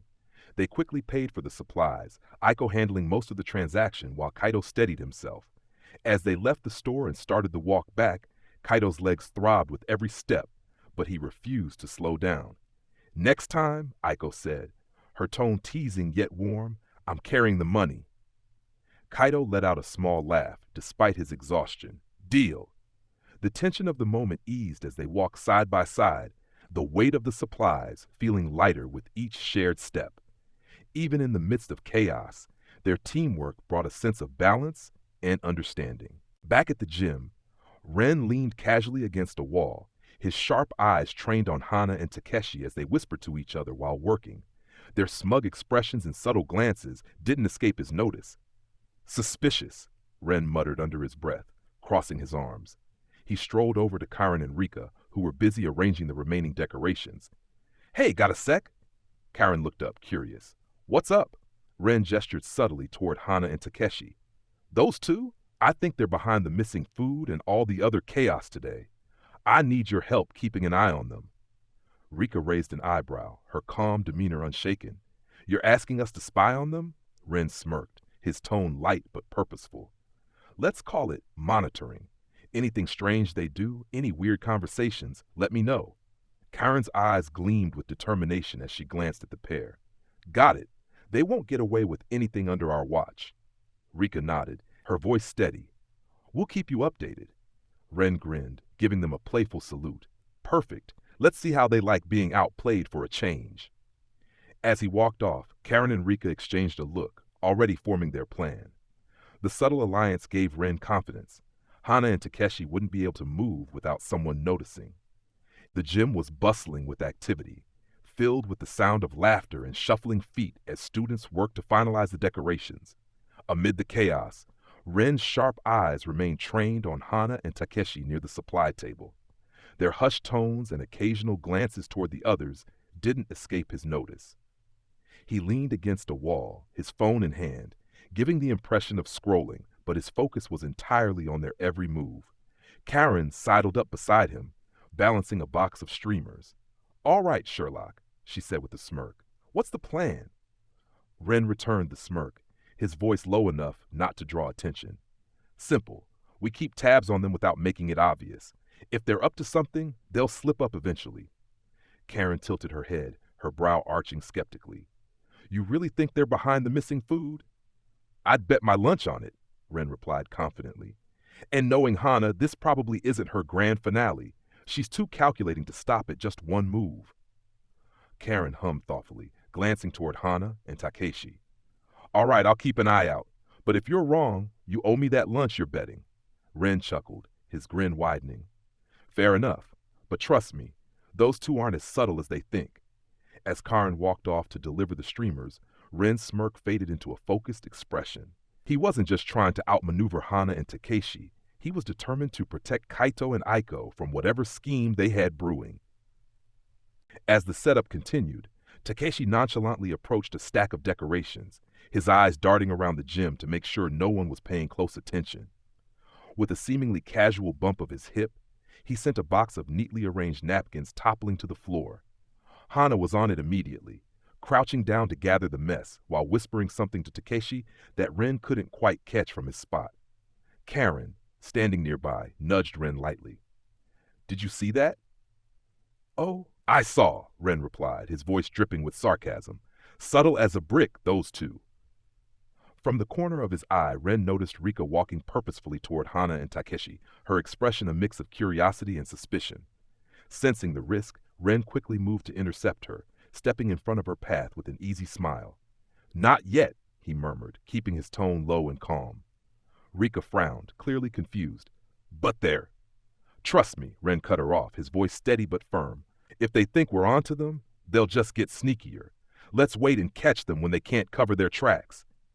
Though still hesitant, Rika nodded and backed off, returning to her work. Ren turned his attention back to Hana and Takeshi, his sharp gaze watching their every move. Crossing his arms, he leaned back against the wall, his mind racing. Whatever Hana and Takeshi were scheming, it was clear they thought they were being clever. But Ren wasn't just watching. He was waiting for the perfect moment to expose them, ensuring they wouldn't get the chance to twist the narrative in their favor. A short while later, Ren noticed Takeshi slipping behind the makeshift curtain that separated the event area from the storage room. Hana followed moments later, her movements equally cautious. "Gotcha," Ren muttered, signaling to Karenin. "What now?" Karen whispered. "We follow them." "We follow them. But keep it low-key. Don't let them know we're there." The trio moved quietly toward the storage area, staying out of sight as they peered around the corner. Inside, Hana and Takeshi were rummaging through a box labeled spares. "Why are they messing with the backup supplies?" Karen murmured. Ren's smirk returned. "Because they're up to something." Hana pulled out a bottle of red-colored liquid and handed it to Takeshi. "This will be perfect. Just a little spill and Kaito's going to look like a total disaster." Ren's eyes widened slightly. "So that's their game." Karen's jaw dropped. "They're really going to sabotage him?" Rika frowned, her usually calm demeanor hardening. "That's low, even for them." Ren nodded, his expression serious. "We have to stop this, but we can't do it directly. If we just call them out, they'll deny everything." Karen's face lit up. "What if we catch them red-handed? Like, literally." Ren chuckled softly. "Now you're thinking. Let's set a trap." Ren quickly outlined a plan. While Karen and Rika distracted Hana and Takeshi by pretending to need help with the decorations, Ren slipped into the storage area. He carefully swapped the red liquid for a harmless dye and placed the original bottle in his bag as evidence. When he returned, Karen and Rika were keeping Hana and Takeshi occupied. Ren signaled to them subtly, and the two backed off, allowing Hana and Takeshi to resume their scheme. "They're going to think they pulled it off," Ren whispered. "But when their sabotage doesn't work, we'll have proof they were behind it." Karen grinned. "You're pretty devious, Ren." "Just doing my part," Ren said, his smirk widening. "Now, let's see how this plays out." Kaito trudged back into the gym, his legs feeling like lead after his frantic back-and-forth trip to the convenience store. His shirt clung to him uncomfortably, and his hair was damp from exertion. He scanned the crowd for Aiko, who was busy arranging decorations near the main stage. "Finally," she said, catching sight of him and waving him over. "You look like you ran a marathon." "Feels like I did," Kaito replied, dropping the bag of snacks on the table next to her. "Sorry it took so long." Aiko tilted her head, her expression softening. "You didn't have to push yourself so hard, you know. We could have figured something else out." Kaito shook his head, brushing his damp bangs out of his face. "I didn't want to let you down." Her blue eyes lingered on him for a moment, and then she smiled, a warm, genuine expression that made his exhaustion seem worth it. "You're such a dork," she said, handing him a water bottle. "But I appreciate it." As Kaito drank, Aiko leaned against the table, watching him. "You've really been doing a lot today," she said softly. "You don't always have to, you know. It's okay to take a break." Kaito lowered the bottle, wiping his mouth with the back of his hand. "I just want to help. Besides, you've been working hard too." Aiko chuckled, but there was a flicker of something in her expression. Hesitation, maybe, or doubt. "Yeah, I guess I have," she said, her tone quieter than usual. "Something wrong?" Kaito asked, his brow furrowing. Aiko shook her head quickly, her usual grin snapping back into place. "Nope, just tired, that's all." Kaito didn't press her, but he couldn't shake the feeling that there was more to her words. Before he could say anything else, Ren appeared, clapping a hand on Kaito's shoulder. "There you are. I was starting to think you got lost," Ren said, his tone teasing, but his eyes sharp. "Just had to pick up a few things," Kaito muttered, glancing at Aiko. Ren's smirk softened into something more genuine as he stepped back. "Well, don't let me stop you two. I've got other things to check on." Aiko raised an eyebrow as Ren disappeared into the crowd. "He's up to something." "When isn't he?" Kaito replied, shaking his head. As the event preparation slowed and the gym buzzed with activity, Aiko nudged Kaito's arm. "Hey, want to step outside for a bit? It's getting stuffy in here." Kaito nodded, and the two slipped out of the side doors, the cool evening air hitting them like a refreshing wave. The sun was beginning to set, casting the school grounds in warm hues of orange and pink. They walked toward a quiet spot near the track, the distant sound of laughter and music fading behind them. Aiko kicked a stray pebble, her usual energy replaced with a calm stillness. "Thanks for sticking with me today," she said after a while. I know it's been kind of chaotic. Kaito glanced at her, his heart tugging at the vulnerability in her voice. Of course. I wouldn't want to be anywhere else. Aiko stopped walking, turning to face him. The fading sunlight made her pink hair glow, and her blue eyes searched his face as if trying to read his thoughts. You're too nice, you know that? Kaito frowned. Why do you say it like that? She shrugged, looking away. I don't know. Sometimes it feels like I don't deserve it. Kaito stepped closer, his voice steady. That's not true. You deserve way more than you think. Aiko laughed softly, but there was no humor in it. You're too good to me, Kaito. Before he could respond, she reached into her pocket and pulled out her phone. Hey, let's take a picture, something to remember today by. Kaito hesitated, but nodded, standing beside her as she held up her phone. They both smiled for the camera, and after snapping the shot, Aiko looked at it thoughtfully. This one's going in my favorites, she said with a small smile. Let me see, Kaito said, leaning over her shoulder. Aiko tilted the phone to show him the picture. They looked happy, genuinely happy, and Kaito felt a warmth spread in his chest. Not bad, he said, his lips twitching into a faint smile. Not bad? Aiko repeated, feigning offense. This is perfection. As they stood there, the sun dipping lower on the horizon, Kaito felt the urge to say something more. But before he could, Aiko turned to him and nudged his arm. Come on, we should head back before Ren starts spreading rumors about us running off together. Kaito chuckled, following her back toward the gym. But even as they rejoined the chaos of the event, he couldn't shake the feeling that their quiet moment had changed something between them. Something he wasn't ready to put into words just yet. The night buzzed with energy as the school festival reached its peak. The courtyard was alive with students and visitors enjoying the games, laughter, and music that filled the air.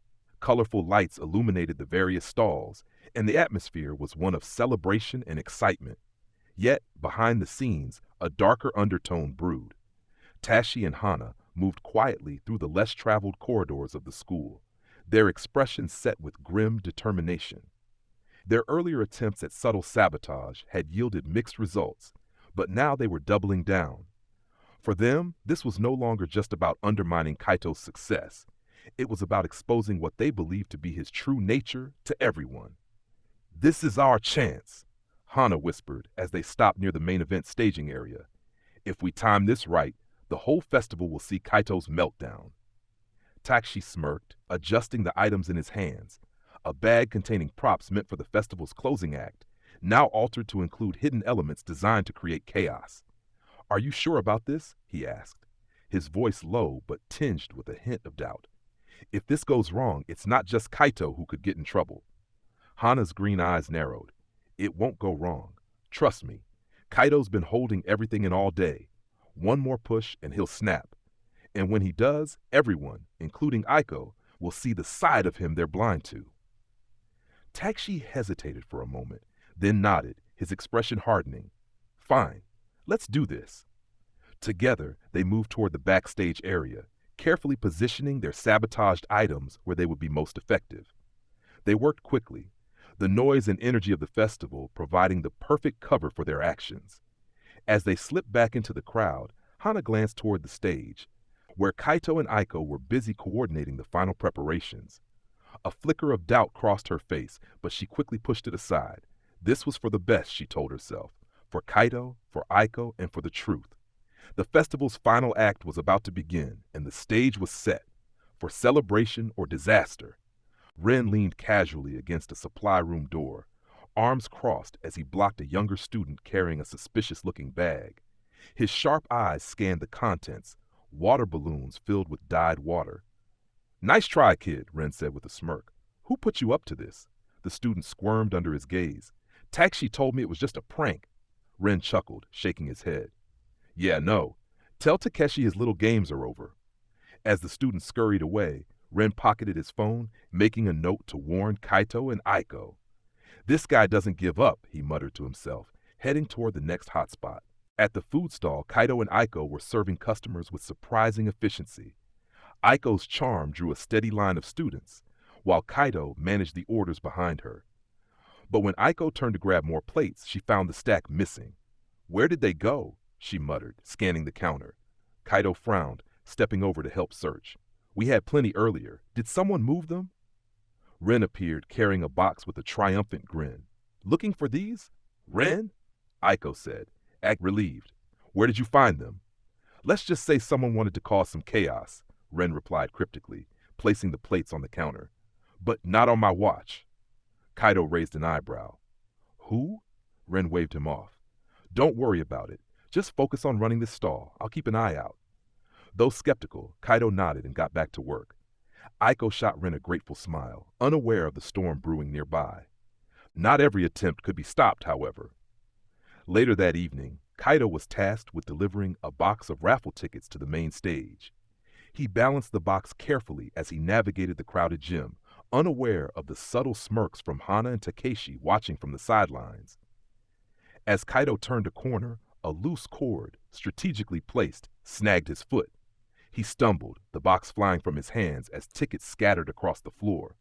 The noise drew attention, and laughter rippled through the crowd as Kaito scrambled to pick up the mess. Takeshi leaned against the wall, his grin wide as he whispered to Hana, "See? He's clumsy. Aiko can't keep ignoring this." Hana, however, didn't share Takeshi's amusement. Her arms were crossed, her gaze flickering between Kaito and Aiko, who rushed to help him. For a brief moment, guilt flashed in her expression before she masked it with a neutral facade. Aiko knelt beside Kaito, her voice soft but firm. "Are you okay?" "Yeah," Kaito muttered, his ears burning as he gathered the tickets. "Just tripped." Aiko glanced at the cord but said nothing, her jaw tightening. She knew it wasn't an accident, but calling it out now wouldn't help. Instead, she stood and helped him back to his feet. "Let's get these to the stage," she said, offering him a small smile. "Together." Kaito nodded, the sting of humiliation dulling under her unwavering support. From the shadows, Hana watched the interaction with a growing sense of unease. Meanwhile, Ren had cornered one of Takeshi's allies near the back of the gym. The younger boy shifted nervously under Ren's sharp gaze. "So," Ren began, his voice casual but with an edge, "you think it's fun messing with Kaito?" I don't know what you're talking about," the boy stammered. Ren stepped closer, his smirk dangerous. "You're not very good at lying. Tell Takeshi his little games are getting old. And if you or your buddies mess with Kaito again, you'll have to deal with me." The boy nodded quickly before darting off, leaving Ren to sigh. "This is getting ridiculous," he muttered. He pulled out his phone and typed a quick message to Aiko. "Ren, keep an eye on Kaito. I'll handle Takeshi." Pocketing his phone, Ren glanced toward the stage, his resolve hardening. "You wanted a game, Takeshi? Let's play." Back near the food stalls, Hana and Takeshi regrouped after watching the raffle incident unfold. Takeshi leaned against a wall, his frustration barely concealed. He's like a cockroach. No matter what we do, Aiko still sticks to him. Hana crossed her arms, her green eyes narrowing. "She's loyal. That's not something you can break easily." Takeshi snorted. "Loyal or blind, he's embarrassing himself, and she's too stubborn to admit it." Hana hesitated, a pang of doubt flickering in her chest. "It's not just her. Kaito's not as weak as you think." Takeshi raised an eyebrow. "Don't tell me you're switching sides now." "I'm not," Hana said quickly, though her voice lacked conviction. "But if we're going to do this, we need to be smarter. No more petty tricks." Takeshi's grin returned. "Fine. What's your plan?" Hana glanced toward the stage where Kaito and Aiko were working together, their connection evident even from afar. Her expression hardened. "We make them doubt each other. That's the only way this works." Takeshi's grin widened. "Now you're talking." As the festival's energy reached its peak, Takeshi and Hana regrouped in a quiet corner near the gymnasium. The faint sounds of laughter and chatter filtered in, but the tension between them was palpable. "This time, we need to make sure there's no way for Kaito to recover," Takeshi said, his tone low and serious. Hana crossed her arms, her expression unreadable. "What are you thinking?" Takeshi leaned closer, his smirk laced with malice. "We'll sabotage the main event tonight, the talent showcase. If Kaito's involved, we make sure he's the one to take the blame." Hana's brow furrowed. "That's risky. If we get caught—" "We won't," Takeshi interrupted. "And even if we do, I'll take the fall. Kaito's already embarrassed himself a few times. One more disaster, and Aiko will start to question why she sticks around." Hana hesitated, the weight of her choices pressing down on her. But then she thought of Kaito and Aiko laughing together, the easy way they fit into each other's lives. A pang of jealousy twisted in her chest. "Fine," she said finally. "What's the plan?" Takeshi grinned, lowering his voice. "We'll tamper with the sound system. When it's Kaito's turn to perform or speak, the system will fail completely, making it look like he didn't prepare or didn't check the equipment. It'll ruin the moment." Hana glanced toward the gym, her stomach churning at the thought. "You're sure this will work?" "It has to," Takeshi said firmly. "This is our chance to finally put an end to his little golden boy act." Reluctantly, Hana nodded, pushing down the flicker of doubt in her mind. "Let's get this over with." The talent showcase was the highlight of the festival, with students and teachers alike gathering to watch performances. Kaito and Aiko's booth was scheduled to close early so they could attend, leaving the stage setup unattended for a short period. Hana and Takeshi used this window to act. They slipped into the backstage area, Takeshi carrying a small canister of paint he had swiped earlier. His plan was simple but effective. Loosen one of the stage panels and spill the paint in a way that would ensure an embarrassing fall for anyone performing. "This is too much," Hana said, watching as Takeshi worked. "What if someone gets hurt?" "They won't," Takeshi said, rolling his eyes. "It's just a little paint and a wobble. Worst case, Kaito makes a fool of himself in front of everyone. No harm done." Hana didn't respond, but unease settled in her stomach as she glanced toward the door.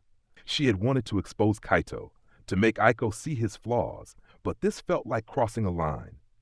Takeshi finished loosening the panel and carefully poured the paint across the edge where it would be hidden by the curtain.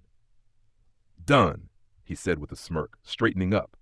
"Now we just sit back and watch the show." Hana folded her arms, her jaw tightening. "Let's just go before someone catches us." Takeshi nodded, and the two slipped out of the backstage area unnoticed. But as Hana followed him, the sinking feeling in her chest only grew stronger. She wasn't sure anymore if she wanted to see this plan succeed or what it would mean if it did. While Takeshi and Hana set their trap, Ren stood on the sidelines, his sharp eyes darting across the festival grounds.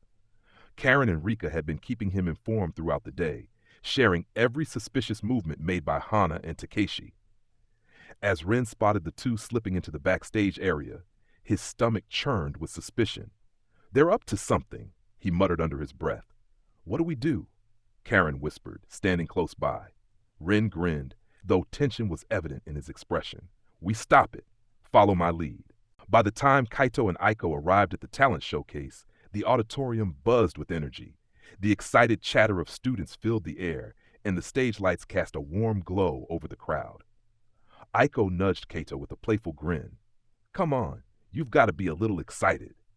"Not really my thing," Kaito admitted, glancing at the packed seats and bustling performers. Before Aiko could tease him further, Ren emerged from the crowd, his usual smirk in place. "Kaito, got a minute?" Kaito frowned but nodded, following Ren toward the side of the stage. "What's up?" Ren's smirk vanished, replaced by a rare seriousness. "Takeshi and Hana are up to something. I'm not sure of all the details, but it's got to do with the stage." Kaito's eyes widened, and his voice dropped to a harsh whisper. "What? Why didn't you stop them?" "I'm working on it," Ren said quickly. "But I need you to keep Aiko away from the stage. Whatever they're planning, I don't want her caught in it." Kaito's gaze flicked back to Aiko, who was laughing with Karen and Rika by the seating area. He clenched his fists, his jaw tightening. "Fine. Just don't let anything happen." Ren gave him a mock salute, his tone light but his eyes sharp. "Relax. I've got this." As he turned to disappear into the crowd, Kaito exhaled, already dreading what might come next. Ren and Karen slipped backstage, moving quietly but with purpose.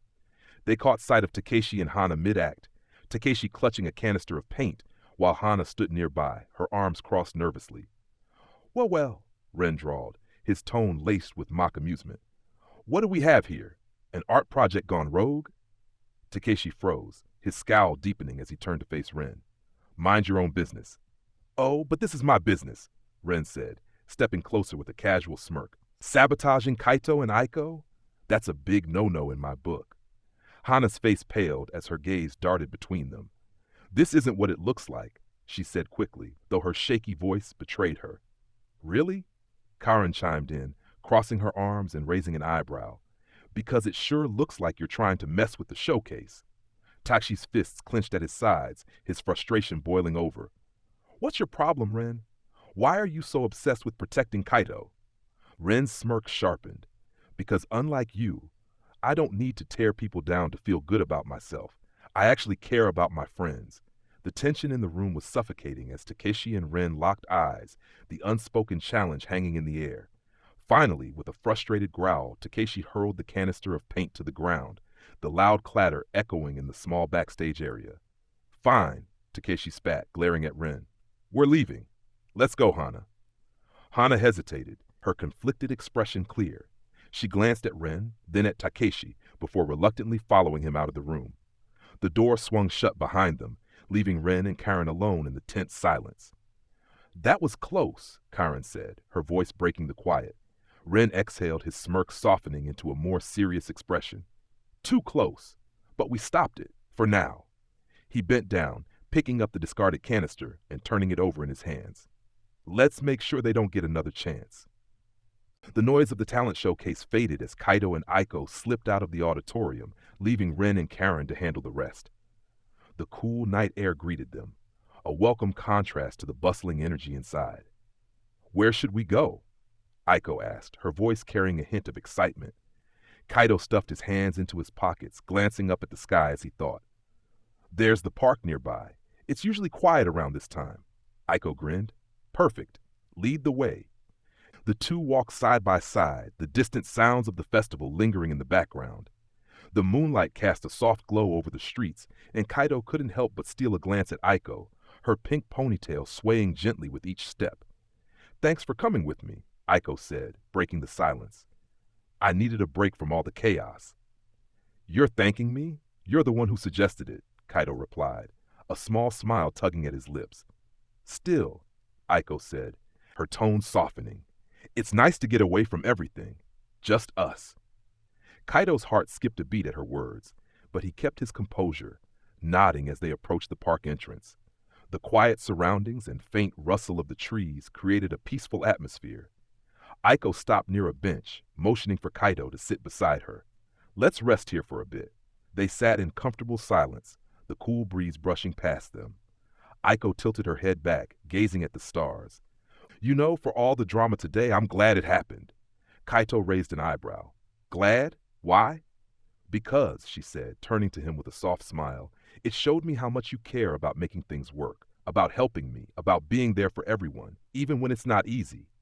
Kaito looked down, his chest tightening with emotion. I just don't want to let anyone down. You won't, Aiko said firmly.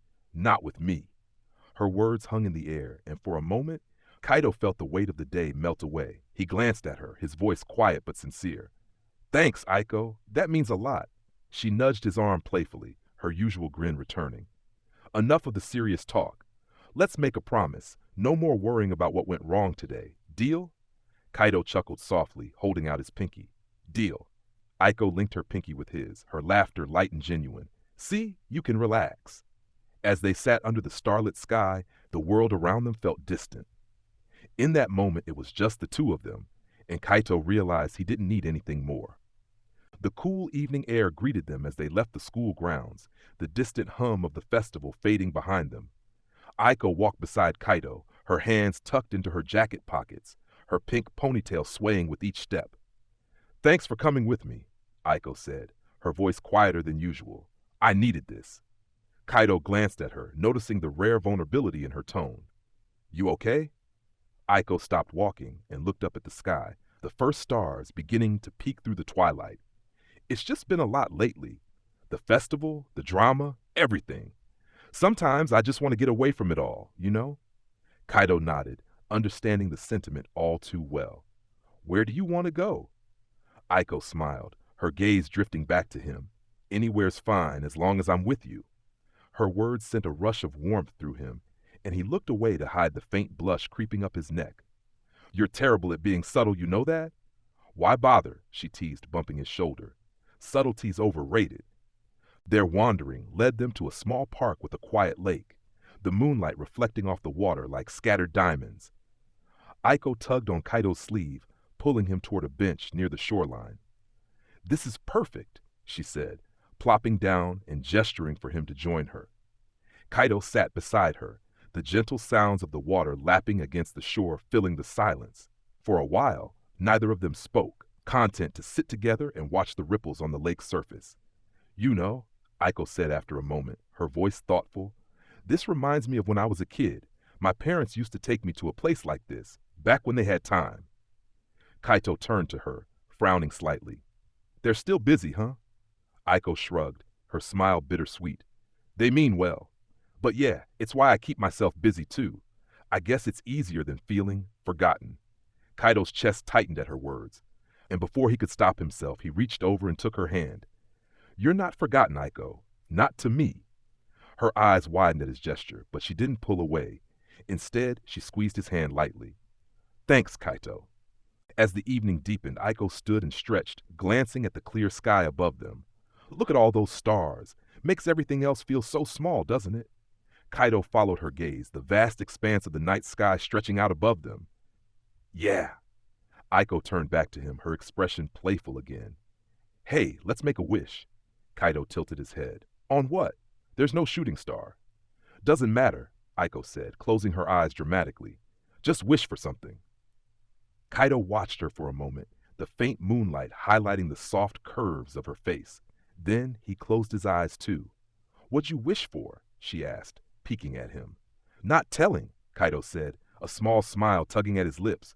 It won't come true if I do. Aiko laughed, stepping closer to him. Fine, keep your secrets. Before Kaito could respond, Aiko leaned up and kissed him lightly on the cheek, her laughter soft in his ear. That one's for luck. Caught off guard, Kaito froze, his heart pounding. You really don't hold back, do you? Why would I? Aiko said, her grin widening. Life's too short to waste time. Kaito looked at her, his thoughts swirling. Maybe she was right. Maybe moments like this were worth everything. As they began walking back, the world around them felt lighter, less complicated. As they walked back from the lake, the quiet night enveloped them in a sense of intimacy that neither wanted to break. Aiko glanced at Kaito from the corner of her eye, her expression unusually thoughtful. Kaito, she began softly, her voice cutting through the stillness. Yeah? He replied, his tone steady but curious. What are we? Aiko asked, her steps slowing as she turned to face him fully. The teasing grin she usually wore was gone, replaced by something gentler, more vulnerable.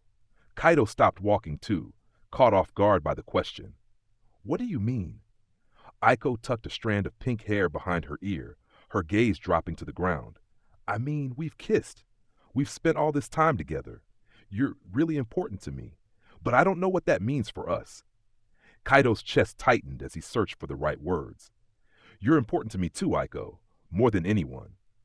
She looked up at him, her blue eyes shimmering under the moonlight. But is that enough? Are we just figuring things out? Or are we something more? Kaito hesitated, the weight of her question pressing down on him. He thought back to everything they'd shared, the laughter, the stolen moments, the way she'd brought color into his life when he needed it most. I don't have it all figured out, he admitted, his voice steady but quiet. But I know I want to be with you. I don't want this, whatever we have, to end. Aiko's lips curved into a soft smile, though her eyes still held a hint of doubt. You're really bad at being romantic, you know that? Kaito's mouth twitched into a faint smirk. Guess I'll have to work on that. Good, she said, stepping closer. Her gaze locked with his, and for a moment, the world around them seemed to fade away. Because I want to be with you too, but I need you to promise me something. What's that? He asked, his tone serious. Promise me you'll keep being honest, Aiko said. No holding back. If something's bothering you, I want to know. I don't want to guess how you're feeling or wonder where we stand. Kaito nodded, his hand instinctively reaching for hers. I promise. Aiko squeezed his hand gently, her smile growing. Good, because I don't think I can handle another guy who's afraid to say what he feels. Kaito chuckled softly, the tension between them easing. Noted. As they resumed their walk, a comfortable silence settled over them. The weight of uncertainty had lifted, leaving behind a sense of clarity they both hadn't realized they needed. By the way, Aiko said after a few moments, her voice playful again, if you don't start getting better at being romantic, I'm going to have to teach you. Kaito raised an eyebrow. Teach me? Of course, she said with a grin. Step 1, compliments. You can start by telling me how amazing I am. Kaito shook his head, his smirk returning. You're unbelievable. Close enough, Aiko teased, leaning into his side as they continued down the quiet street. In that moment, everything felt right, as if the pieces of their story were finally beginning to fall into place. The quiet evening air wrapped around Kaito and Aiko as they reached the edge of her street. The soft glow of the streetlights reflected in Aiko's blue eyes as she slowed her steps, her fingers still loosely intertwined with Kaito's. So, Aiko said, breaking the silence with a teasing lilt, if someone asked you about us, what would you say? Kaito glanced at her, his brow furrowing slightly. What do you mean? Aiko stopped walking and turned to face him fully, her expression hovering between playful and serious. You know, like, what are we? Are we just two people who like spending time together? Or, she trailed off, her cheeks taking on a faint pink hue. Kaito shifted his weight, feeling the question hang heavily between them. His gaze dropped to their joined hands before meeting hers again. I don't know, he admitted, his voice steady but quiet. But I want us to be more than just two people spending time together. Aiko blinked, her teasing demeanor slipping for a moment as her eyes softened. You mean boyfriend and girlfriend? Kaito's heart raced at her directness, but he nodded. Yeah, if you're okay with that. Aiko stared at him, her lips parting slightly as if to say something, but instead she burst into laughter. Kaito's face reddened. What's so funny? I just didn't expect you to actually say it, she said between giggles, her hand tightening around his. You're so serious about everything, Kaito. I am serious, he said, his voice firm. Her laughter faded as she looked at him again, her expression softening. I know you are, and I like that about you. So, he prompted, his tone laced with uncertainty. Aiko smiled, stepping closer until their faces were only inches apart. So, yes, I'd like that. I want to be your girlfriend. Kaito's chest swelled with a mix of relief and happiness, though he tried to keep his emotions in check. Good, he said simply, though the faint smile tugging at his lips betrayed him. Aiko tilted her head, studying him with a mischievous glint in her eyes. You're going to have to work on being a little more enthusiastic, you know. You just got the best girlfriend ever. I'll keep that in mind, Kaito replied dryly, though his hand instinctively reached out to brush a strand of pink hair from her face. Her smile widened, and for a moment, she leaned into his touch before stepping back with a playful twirl. All right, boyfriend, she said, her voice light and teasing. Walk me to my door, and don't forget to say goodnight properly. Kaito rolled his eyes but followed her up the short path to her house. As they reached the door, Aiko turned to face him again, her expression softer now. Thanks for tonight, Kaito, she said quietly. Anytime, he replied. She leaned forward, her lips brushing his cheek in a lingering kiss that sent warmth rushing through him. When she pulled back, she grinned. Good night, boyfriend. Good night, girlfriend, Kaito managed, his voice steady despite the rush of emotions coursing through him. As Aiko disappeared inside, Kaito stood on the doorstep for a moment, his heart pounding. The reality of their new relationship was both exhilarating and a little terrifying. But for the first time in a long time, he felt like he was exactly where he was supposed to be. Ren sat on a bench just outside the school courtyard, his arms draped over the backrest as he watched the students milling around. Karen and Rika stood nearby, their expressions tight with concern as they reviewed the recent sabotage attempts and the escalating tension. Okay, Karen said, crossing her arms. We've managed to stop most of their nonsense so far, but Hana and Takeshi aren't exactly giving up. Rika nodded, her voice calm but firm. The missing food stunt almost worked, and if it wasn't for Aiko's quick thinking, Kaito would have been completely demoralized. Ren tapped his fingers against the wooden bench, a smirk forming on his lips. Yeah, they're persistent, I'll give them that, but they're not as subtle as they think. Karen raised an eyebrow. You sound way too calm about this. Calm? Ren echoed, leaning forward. I'm not calm, I'm calculating.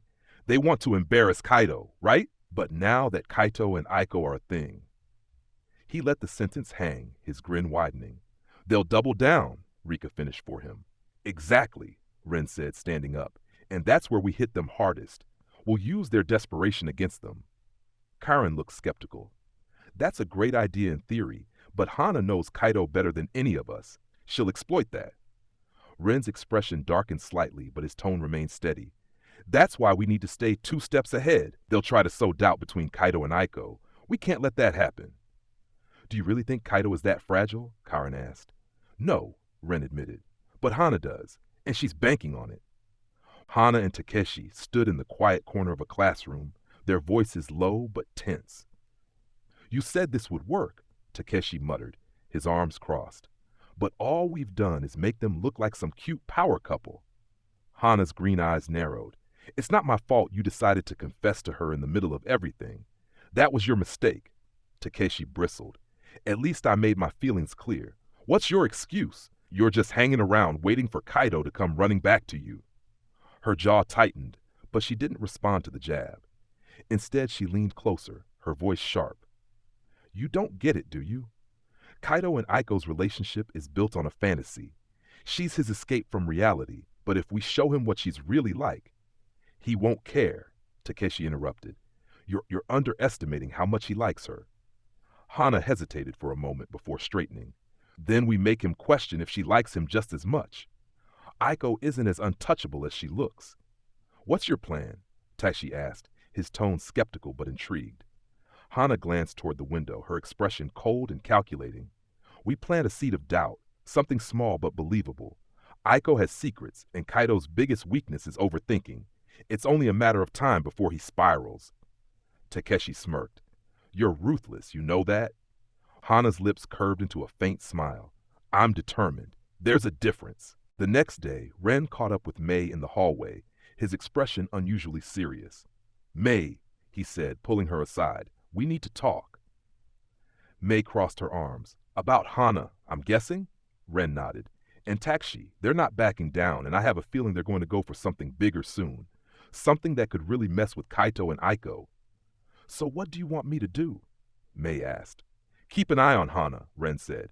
You know her better than I do. Boss, if you see her acting out of the ordinary, let me know. Mei frowned. What about you? You can't just keep playing defense forever. Ren's smirk returned, though it didn't reach his eyes. Oh, I've got a few ideas, but this time we're going to hit them before they hit us. Mei studied him for a moment before nodding.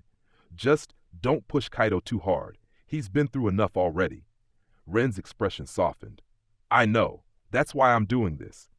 The first rays of morning sunlight spilled through the curtains of Kaito's room.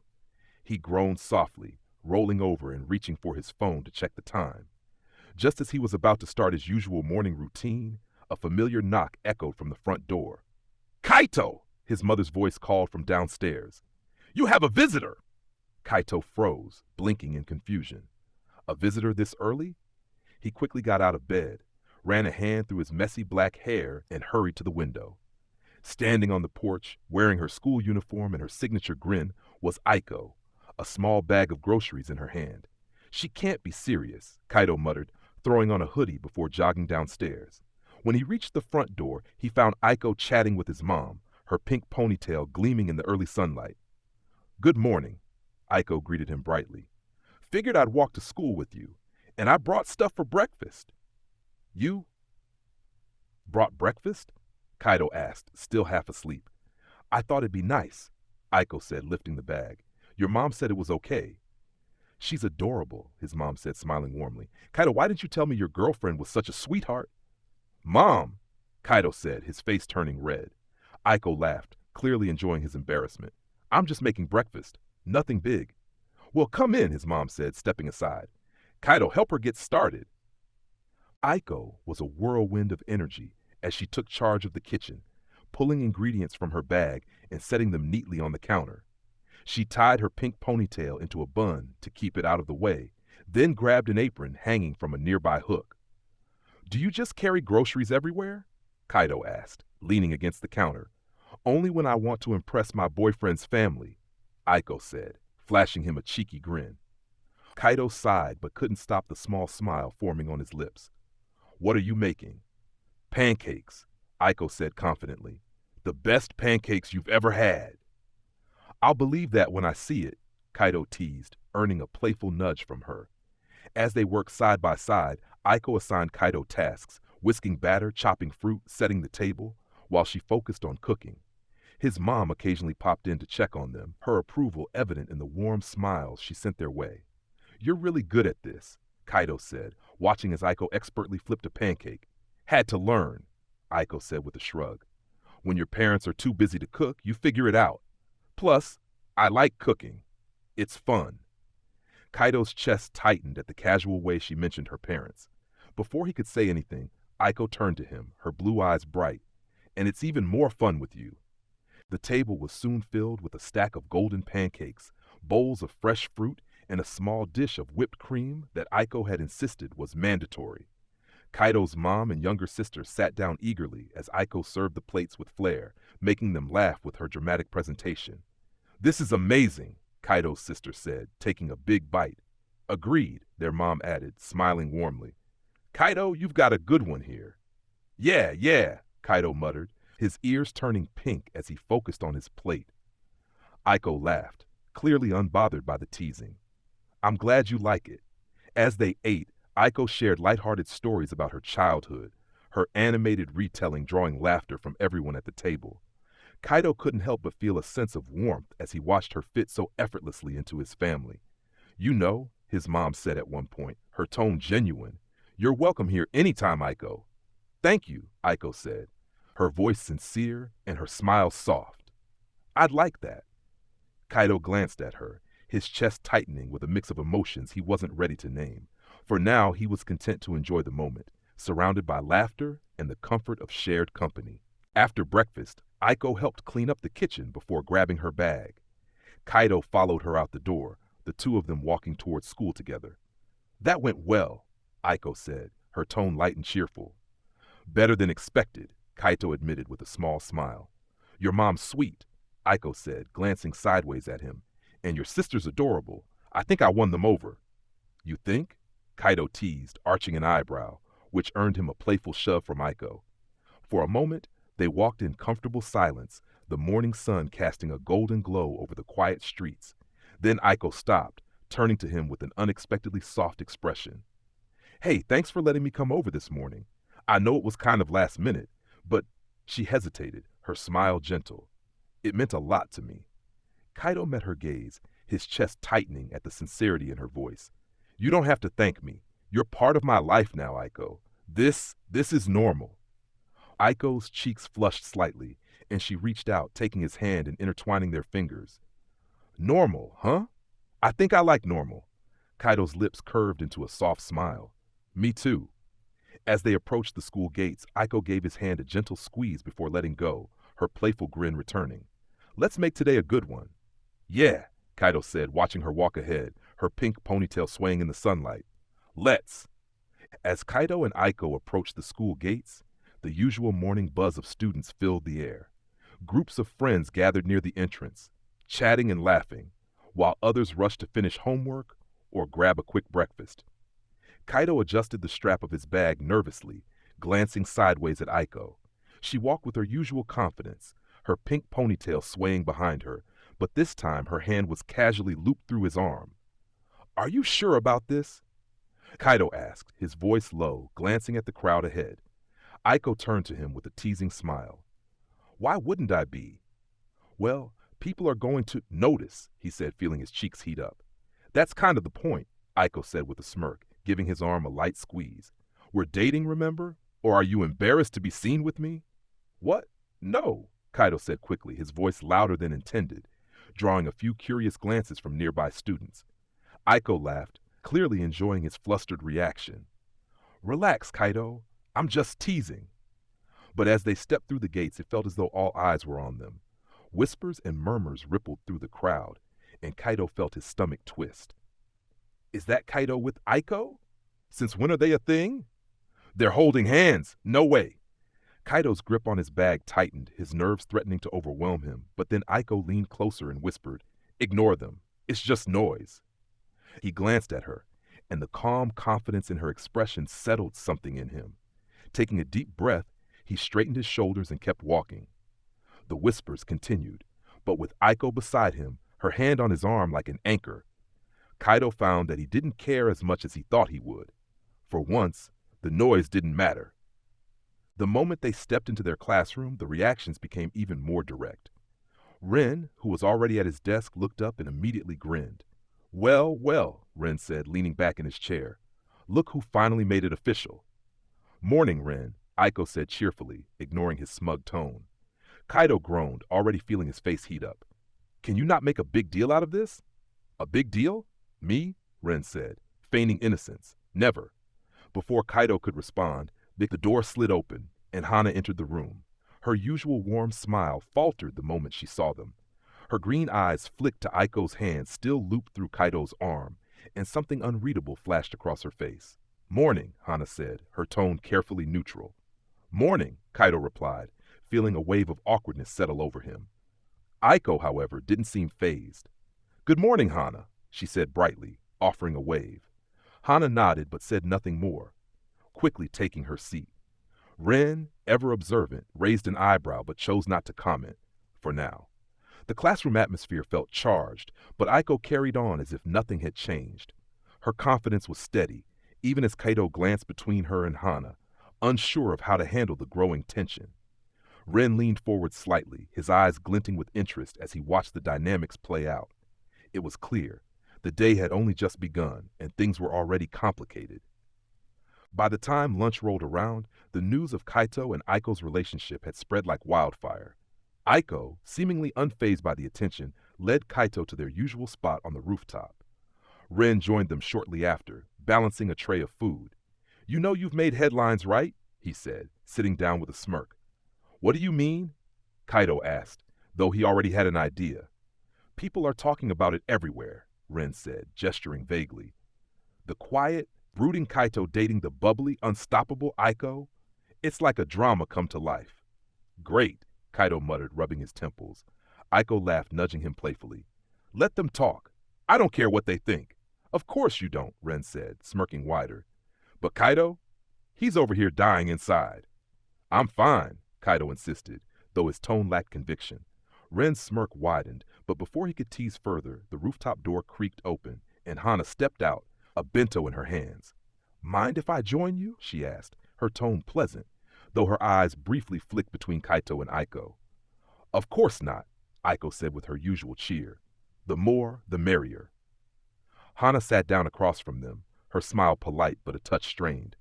The tension in the air was almost palpable as Ren leaned back, clearly enjoying the unfolding scene. He shot Kaito a knowing look, as if to say, good luck handling this. As the group settled into an uneasy rhythm, Aiko's bright energy contrasted sharply with Hana's measured calmness. Ren, ever the instigator, broke the silence with a sly grin. So, Hana, what do you think about our new campus power couple? Hana's smile didn't waver, but her gaze briefly lingered on Kaito before returning to Ren. It's surprising, she said, her tone light but careful. I didn't expect it, but they seem happy. Thanks, Hana, Aiko said warmly, completely unbothered. Kaito, on the other hand, shifted awkwardly, trying to avoid eye contact with Hana while subtly glaring at Ren, who was clearly enjoying the drama. The rest of the lunch passed in a delicate balance of light conversation and unspoken tension, leaving everyone with more to think about than they'd started with. After lunch, Kaito lingered on the rooftop with Aiko while Ren and Hana returned to class. The air felt quieter, more personal, as they leaned against the railing together. Does it bother you? Aiko asked suddenly, her voice soft. What? Kaito asked, turning to her. All the attention, she said, gesturing vaguely toward the school below. The whispers, the stares. Does it make you uncomfortable? Kaito hesitated, then nodded. A little. I'm not used to being noticed. Aiko smiled faintly.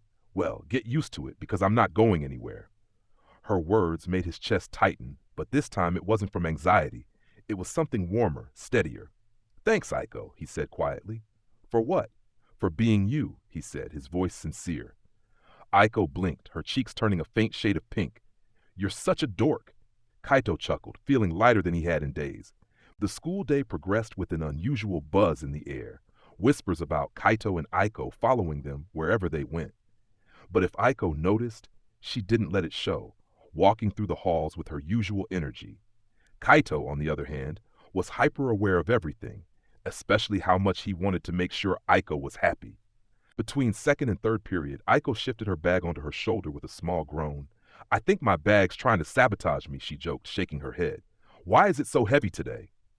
Kaito, walking beside her, held out his hand. Give it here. What? Aiko blinked, surprised. Your bag, Kaito repeated, already reaching for it. I'll carry it for you. You don't have to do that, Kaito, she said, laughing softly. I can manage. I know, he said, his tone casual but firm. But I want to. Before Aiko could protest further, he had already taken the bag from her shoulder. She stared at him for a moment before a small smile tugged at her lips. You're way too sweet, you know that? She said, leaning closer to him as they walked. Kaito shrugged, his ears burning. It's not a big deal. Maybe not to you, Aiko said, her voice softer. But it means a lot to me. At lunch, the rooftop was quieter than usual, save for Ren's occasional chatter. Kaito excused himself halfway through the meal, mumbling something about needing to grab something from the vending machines. When he returned, he was holding a bottle of Aiko's favorite drink and a small pack of snacks. He set them down beside her with a faint smile. For you, he said simply. Aiko blinked, surprised again. What's this for? Nothing, Kaito said, avoiding her gaze. You like these, right? Aiko stared at him for a moment before breaking into a wide grin. Kaito, you're going to spoil me at this rate. Ren, who had been quietly observing, smirked. Didn't know you had it in you, man. Shut up, Ren, Kaito muttered, his face turning red. Aiko laughed, leaning against him briefly. Thank you, Kaito. Really. After the lunch break, Aiko struggled with an armful of textbooks as they headed back to class. Ren had dashed ahead, leaving the two of them walking side by side down the hall. Why do these books feel like bricks? Aiko joked, shifting them awkwardly. Here, Kaito said without hesitation, taking the books from her arms before she could argue. Kaito, she said, though her voice was more amused than scolding. You're doing too much today. I don't mind, he said simply, adjusting the books in his arms. Aiko stopped in her tracks, watching him with a look that was equal parts fondness and wonder. You're going to make it really hard for me not to fall for you even more, you know that? Kaito froze, nearly dropping the books. What? Aiko laughed, brushing past him. Hurry up, Kaito. Class is starting. By the time the final bell rang, Ren cornered Kaito near the lockers, arms crossed, and a knowing grin on his face. So, Ren said, leaning against the wall, you've been pulling out all the stops today. I don't know what you're talking about, Kaito said, fumbling with his lock. Come on, don't play dumb. Carrying her bag, buying her snacks, hauling her books, you're practically writing a romance novel out here. Kaito sighed, finally giving up the act. I want her to feel special. Ren's grin softened into something more thoughtful. She already does, Kaito, but don't forget to be yourself too. Aiko likes you for you. Kaito paused, Ren's words settling in his mind. Yeah, thanks, Ren. Ren clapped him on the back with a smirk. Now go. She's probably waiting for you at the gate. As expected, Aiko was waiting near the school gates, her pink ponytail catching the fading sunlight. When she saw Kaito, her smile widened. Took you long enough, she teased. Sorry, Kaito said, falling into step beside her. As they walked, Aiko glanced at him out of the corner of her eye. You've been really sweet today, you know that? Kaito rubbed the back of his neck, embarrassed. It's nothing. It's not nothing, Aiko said, her voice serious. I notice everything you do, Kaito, and I appreciate all of it. Kaito met her gaze, the sincerity in her words making his chest tighten. I want to make you happy. Aiko stopped walking, turning to face him. For a moment, she said nothing, then reached out and took his hand. You already do, she said softly. Kaito squeezed her hand lightly, the world around them fading into the background. As the days began to blend into the usual rhythm of school life, Kaito and Aiko found themselves cherishing the quieter moments. One such moment came after lunch when Aiko tugged on Kaito's sleeve as the group was about to part ways for their next classes. Hey, she said, her voice lower than usual. Can we go somewhere for a bit? Just us? Ren raised an eyebrow but didn't comment, waving them off with a knowing smirk. Don't be late for class, lovebirds. Kaito glared at Ren before nodding at Aiko. Sure, where to? She smiled and led him to the courtyard, where the trees provided a quiet canopy away from the bustling school. The soft rustle of leaves and distant sounds of students created a serene backdrop. Aiko dropped her bag onto a bench and turned to Kaito, her expression unusually serious. I just wanted a minute with you. Kaito tilted his head, concerned. Is something wrong? Aiko shook her head quickly, her pink ponytail swaying. No, it's not that. I just realized we've been so busy between school, the trip, everything. We haven't really had a chance to just be. Kaito blinked. Be? Yeah, she's smiling faintly. Just be together. No drama, no interruptions. Just you and me. Kaito felt his chest tighten at her words. You're right, he admitted. It's been a little crazy lately. Aiko sat on the bench, patting the spot beside her. So let's take a break from all of it. Tell me something, Kaito. Something you don't usually talk about. He hesitated, sitting down slowly. Like what? Anything, she said, resting her chin in her hand. Something random, or something important. Surprise me. Kaito thought for a moment before glancing at her. When I was a kid, I wanted to be an astronaut. Aiko blinked, then grinned. Really? That's so cool. What happened to that dream? Kaito shrugged, smiling faintly. I realized I wasn't that great at science, or heights. Aiko laughed, the sound light and infectious. Fair enough. Okay, your turn to ask me something. Kaito leaned back slightly, his eyes softening as he looked at her. What's something you've never told anyone? Aiko hesitated, her smile faltering. She looked away for a moment before answering. I'm scared of being alone. Not like physically, but emotionally. I don't like thinking about people leaving. Kaito stared at her, taken aback by her honesty. Aiko, she waved her hand quickly, brushing it off. It's dumb, I know. I don't usually talk about stuff like that, but you asked. It's not dumb, Kaito said firmly. I get it. I feel that way sometimes too. Aiko looked at him, her eyes searching his face. Really? Yeah, he said softly. I don't know what I'd do if I lost the people I care about, especially you. Aiko's expression softened, and she reached out, intertwining her fingers with his. Well, you're stuck with me now, Kaito, so don't worry about that, okay? Kaito squeezed her hand gently, a small smile tugging at his lips. Okay? The bell rang, cutting through their moment. Aiko sighed dramatically, standing up and grabbing her bag. Guess our break is over. Kaito stood as well, his hand lingering on hers for a moment before letting go. Yeah, but thanks for this. Thanks for what? She teased, tilting her head. For reminding me it's okay to take a break, he said. Aiko's smile widened, and she leaned in, her voice low. And thanks for being my favorite person. Kaito's heart skipped a beat as she brushed past him, heading toward their classrooms. He stood there for a moment, watching her walk away, before following her with a newfound sense of calm. The relationship between Aiko and Kaito was becoming a school-wide topic, their interactions sparking reactions across different groups. Though they were in separate classes, Kaito's frequent visits and Aiko's radiant demeanor when around him hadn't gone unnoticed. Hana sat stiffly at her desk, her eyes flicking toward Kaito as he packed up his bag. It was the third time that morning he'd left their class during a break, muttering something about needing to see someone.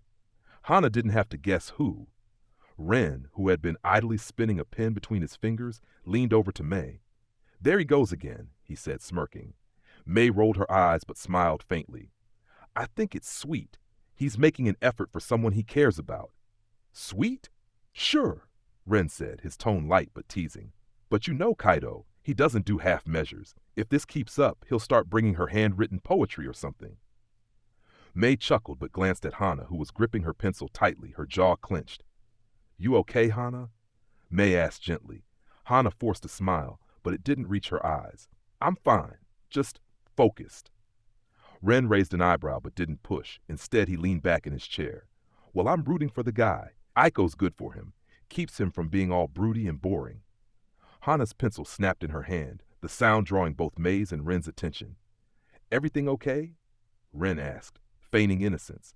Hana stood abruptly, brushing off the bits of broken pencil. I'm fine. I'll be right back. She left the room quickly, her emotions tightly coiled. Ren exchanged a look with May. That's not suspicious at all, he said dryly.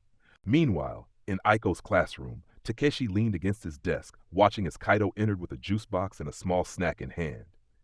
Aiko lit up instantly, her smile as bright as the sun. Here, Kaito said, holding out the snack. I figured you'd like this. Aiko took it eagerly. Thanks, Kaito. You didn't have to. I wanted to, he said simply, scratching the back of his neck. Takeshi frowned, crossing his arms as he watched the exchange. Karin, sitting nearby, nudged Rika with her elbow and whispered, It's cute, right? He's so sweet to her. Rika nodded but kept her eyes on Takeshi, who was clearly not as charmed. As Kaito left to return to his class, Takeshi spoke up, his tone sharper than usual. Don't you think he's overdoing it? Aiko blinked, caught off guard. What do you mean? I mean, it's a little much, isn't it? Takeshi said, trying to sound casual but failing. Always running over here, acting like he's some perfect boyfriend. It's clingy. Aiko's smile faltered, her blue eyes narrowing. It's not clingy. Kaito's just thoughtful. You wouldn't understand. Takeshi scoffed. I just think you deserve someone who doesn't look like he's trying so hard all the time. Karen jumped in before Aiko could respond. Takeshi, maybe you should focus on yourself instead of criticizing Kaito. Rika, as usual, kept quiet but observed the tension closely. I'm just saying, Takeshi muttered, his voice quieter now. Aiko crossed her arms. Well, I'm glad Kaito's the way he is. I like him for it. She turned away, effectively ending the conversation. Back in their own class, Hana caught up to Takeshi during the next break. She had overheard enough of the conversation between him and Aiko earlier to sense an opportunity. You don't like him either, do you? Hana asked, leaning against the doorframe. Takeshi turned, his expression sour. What's that supposed to mean? Kaito, Hana clarified. He's annoying, right? Always hanging around her, acting like he's better than everyone else. Takeshi studied her for a moment before smirking. You're not wrong. I think we could help each other, Hana said smoothly. He's getting too comfortable. Maybe it's time someone reminded him where he really stands. Takeshi's smirk widened. I like the way you think. Hana held out her hand. So, are we in this together? Takeshi hesitated only a moment before shaking her hand. Let's do it. As they began discussing their plans, a shared determination gleamed in their eyes.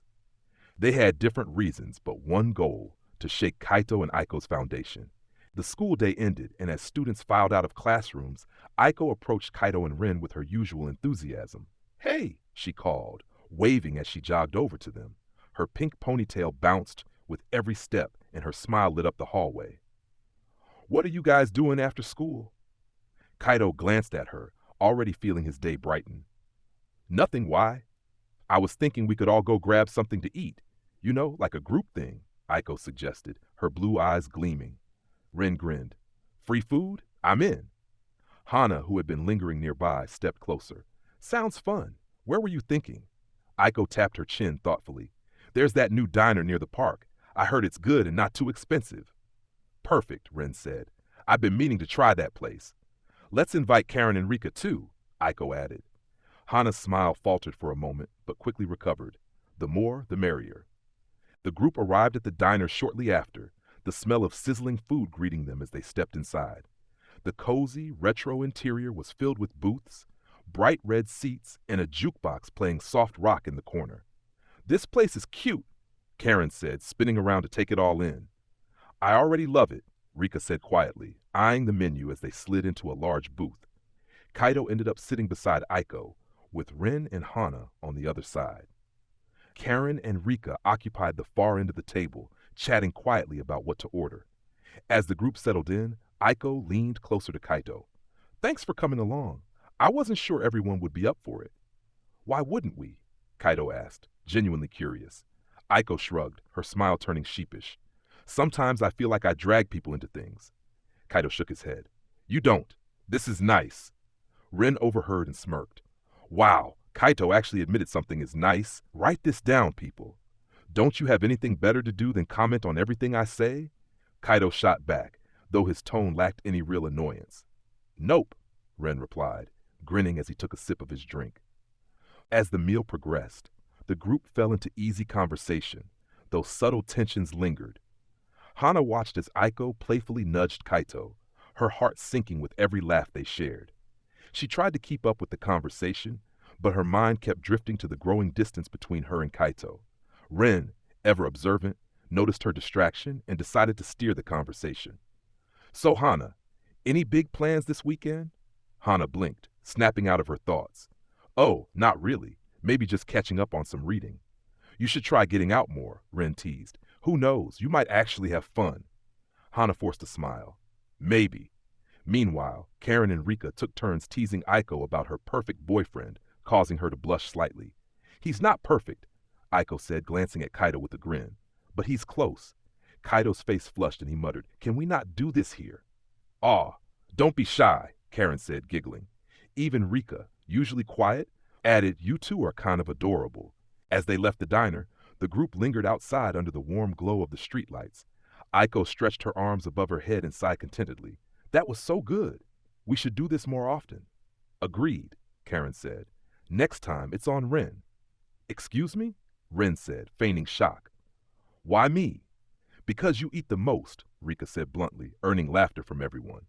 Hana, however, hung back slightly, her eyes on Kaito and Aiko as they chatted quietly.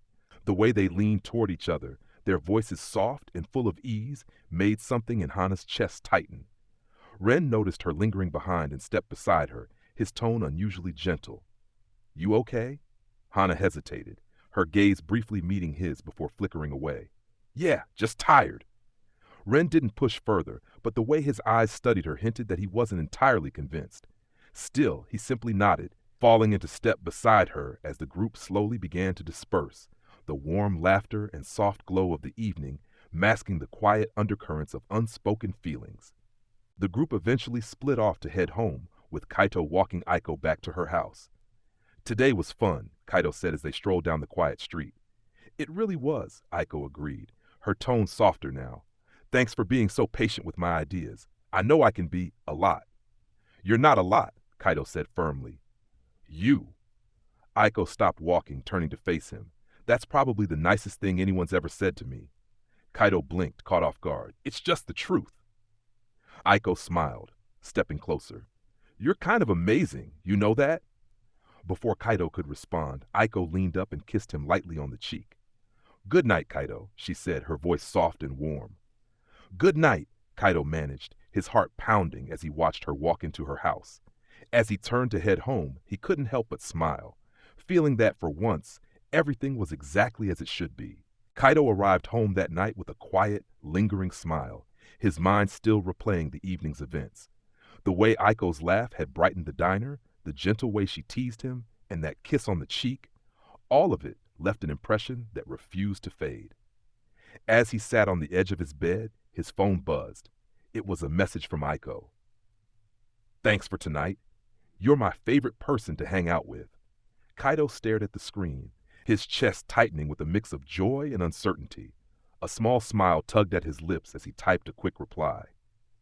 "I had fun too. Let's do it again soon?" He hesitated before hitting send, rereading the message twice before deciding it felt right. Once it was sent, he set his phone on the bedside table and leaned back on his bed, staring at the ceiling. His thoughts were a mix of elation and worry. Elation because of how close they'd grown, and worry because a small part of him wondered if he could truly keep up with someone as vibrant and dynamic as Aiko. Would she always feel this way about him? Would he be enough? Pushing the thoughts aside, he let the warmth of her words wash over him. For now, that was enough. The following day, the school buzzed with chatter about Kaito and Aiko, the newly official couple. Kaito arrived to find Ren leaning casually against the lockers, arms crossed and smirking like he'd been waiting for this moment. "Morning, lover boy," Ren greeted, his tone laced with playful mischief. "Do you have to start this early?" Kaito muttered, twisting his locker combination as if it could shield him from Ren's teasing. Ren chuckled, clearly enjoying himself. "What?" "I'm just saying, you're officially off the market now. Big deal. The school's golden couple and all that."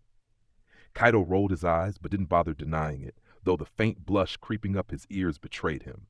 Before Ren could dig in further, Aiko appeared down the hallway, her usual cheerful energy lighting up the space.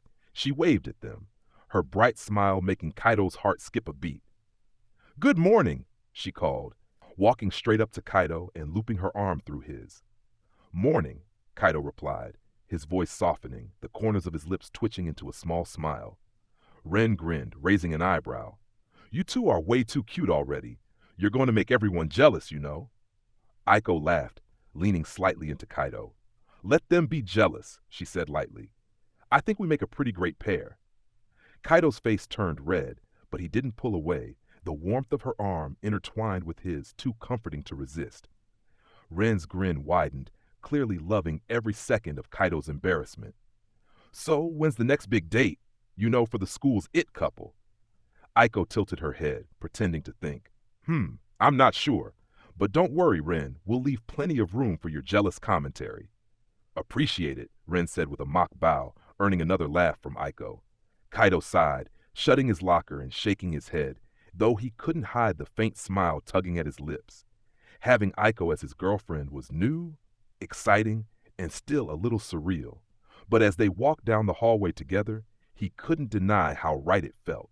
Hana stood in the hallway, her gaze fixed on Kaito and Aiko as they walked together, their laughter a soft hum that seemed to echo louder in her ears. The way they leaned into each other, completely at ease, made something inside her twist painfully. They really look good together, don't they?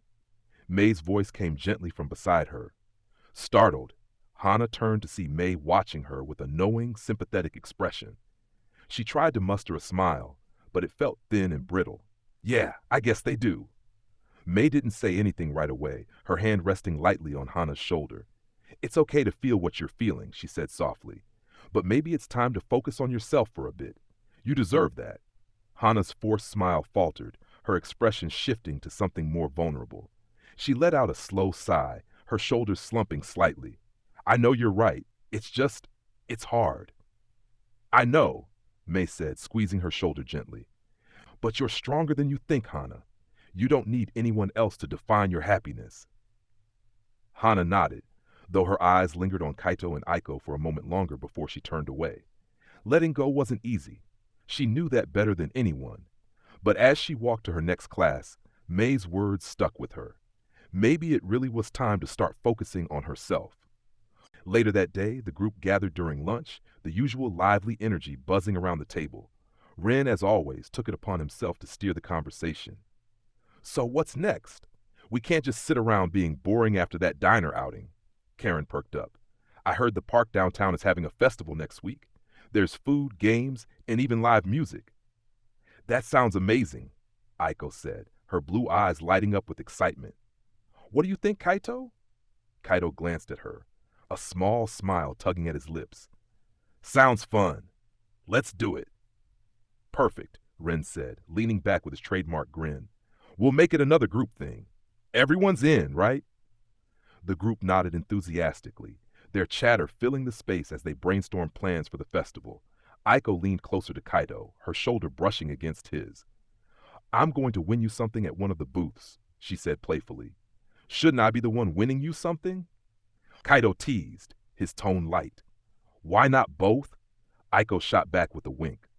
While most of the group laughed and joined in the banter, Hana remained unusually quiet, picking at her lunch absent-mindedly. Her green eyes flicked between Kaito and Aiko, the ease of their interactions making her chest tighten. She wanted to speak up, to contribute to the conversation, but her emotions felt like a tangled knot she couldn't unravel. Ren noticed Hana's silence, and though his smirk didn't falter, his sharp eyes lingered on her for a moment. He made a mental note to check in with her later, knowing that her mood wasn't something to ignore entirely. As the bell rang, signaling the end of lunch, the group dispersed with promises to finalize plans for the festival. Hana trailed behind, her thoughts swirling. She couldn't shake the feeling that while everyone else was moving forward, she was stuck in place. The week leading up to the festival buzzed with excitement as the school brimmed with talk of plans, booths, and events. But amidst the lively energy, the subtle tension between Aiko and Hana began to simmer. Kaito found himself in the middle more often than he liked. Every time he spent a free moment with Aiko, he caught Hana glancing their way, her expression guarded. And every time Hana approached him, Aiko's cheer seemed to dim ever so slightly. It was lunchtime when the group found themselves at their usual table. Ren, as always, was at the center of the conversation, while Karen and Rika chimed in from time to time. Kaito sat beside Aiko, and Hana occupied the seat across from them. So, Ren began, grinning, everyone ready for the festival? Kaito, I'm assuming you're going to be glued to Aiko the whole time? Kaito flushed. Do you have to say it like that? Why not? It's true, Ren teased. Aiko laughed, brushing her ponytail over her shoulder. Well, I am planning to keep him busy. Hana's smile didn't reach her eyes. Don't you think Kaito has other people who want to spend time with him too? The table fell silent, the weight of Hana's words settling over them. Aiko's blue eyes met Hana's green ones, and for a moment, neither of them looked away. I don't think there's a rule against spending time with your boyfriend, Aiko said lightly, though her tone held an edge. Hana's jaw tightened, but she forced a laugh. Of course not. I just mean it's good to have balance. Right, Kaito? Kaito looked between them, his discomfort clear. Yeah, balance is good. Ren, sensing the brewing storm, clapped his hands. All right, I think we've hit our awkward quota for the day. Let's talk about the festival again. Who's signing up for what? The conversation shifted, but the unspoken tension remained. Later that day, as students spilled in the hallways between classes, Aiko and Hana crossed paths near the lockers. For once, Kaito wasn't nearby. Aiko, Hana said, her voice calm but firm. Can we talk? Aiko turned, raising an eyebrow. Sure. What's up? Hana hesitated for a moment as if weighing her words. I just want to know, what's your deal with Kaito? Aiko blinked, caught off guard. What do you mean? You act like he's your whole world, Hana said, her voice sharper now. Like you can't go 5 minutes without clinging to him. Aiko's expression hardened, and she crossed her arms. Clinging to him? That's funny coming from you. Weren't you the one watching him from across the cafeteria all week? Hana flushed but didn't back down. I've known Kaito longer than you. I care about him, and I don't want to see him get hurt. Aiko's eyes narrowed. You think I'd hurt him? I think you don't know him as well as you think you do, Hana said. Kaito isn't just some puzzle piece you can fit into your life. He's complicated. Aiko took a step closer, her voice quiet but firm. And you think you're the only one who understands him? Newsflash, Hana. Kaito isn't a prize. He's his own person, and he chose me. The words hung in the air, and for a moment, neither girl spoke. Hana's hands clenched at her sides. We'll see how long that lasts. Aiko's expression didn't waver. You can try all you want, Hana, but I'm not going anywhere. Later that evening, Kaito found himself thinking back on the day's events. He couldn't shake the feeling that something was off between Aiko and Hana. Their smiles didn't reach their eyes when they talked to each other, and the tension in their voices was impossible to ignore. Sitting on his bed, Kaito stared at his phone. Part of him wanted to text Aiko and ask if everything was okay, but another part worried he'd be overstepping. With a sigh, he set the phone down and leaned back, running a hand through his hair. What's going on with them? He muttered to himself. His thoughts were interrupted by a buzz from his phone. It was a message from Ren. Hey, you noticed the weird vibes between Hana and Aiko? Kaito frowned and quickly typed back. Yeah. Any idea what's going on? There was a brief pause before Ren responded. Not yet, but I've got a feeling it's going to blow up soon. Just be ready, okay? Kaito stared at the message, the unease in his chest growing heavier. He didn't know what was brewing, but he could feel it. Something was about to change, and he wasn't sure if he was ready for it. The downtown festival buzzed with life as colorful lights illuminated the streets, music thumped from nearby stages, and the smell of sizzling street food filled the air. Among the laughter and energy, Hana and Takeshi stood in a quieter corner, their hushed conversation contrasting sharply with the festive atmosphere. This is the perfect setting, Hana said, her green eyes scanning the crowd. So many people, so much going on. No one will notice what we're doing until it's too late. Takeshi smirked, shoving his hands into his jacket pockets. Fine, but you're the mastermind here. What's the plan? Hana leaned in, her tone sharp and deliberate. We make it look like Kaito and I have unresolved feelings.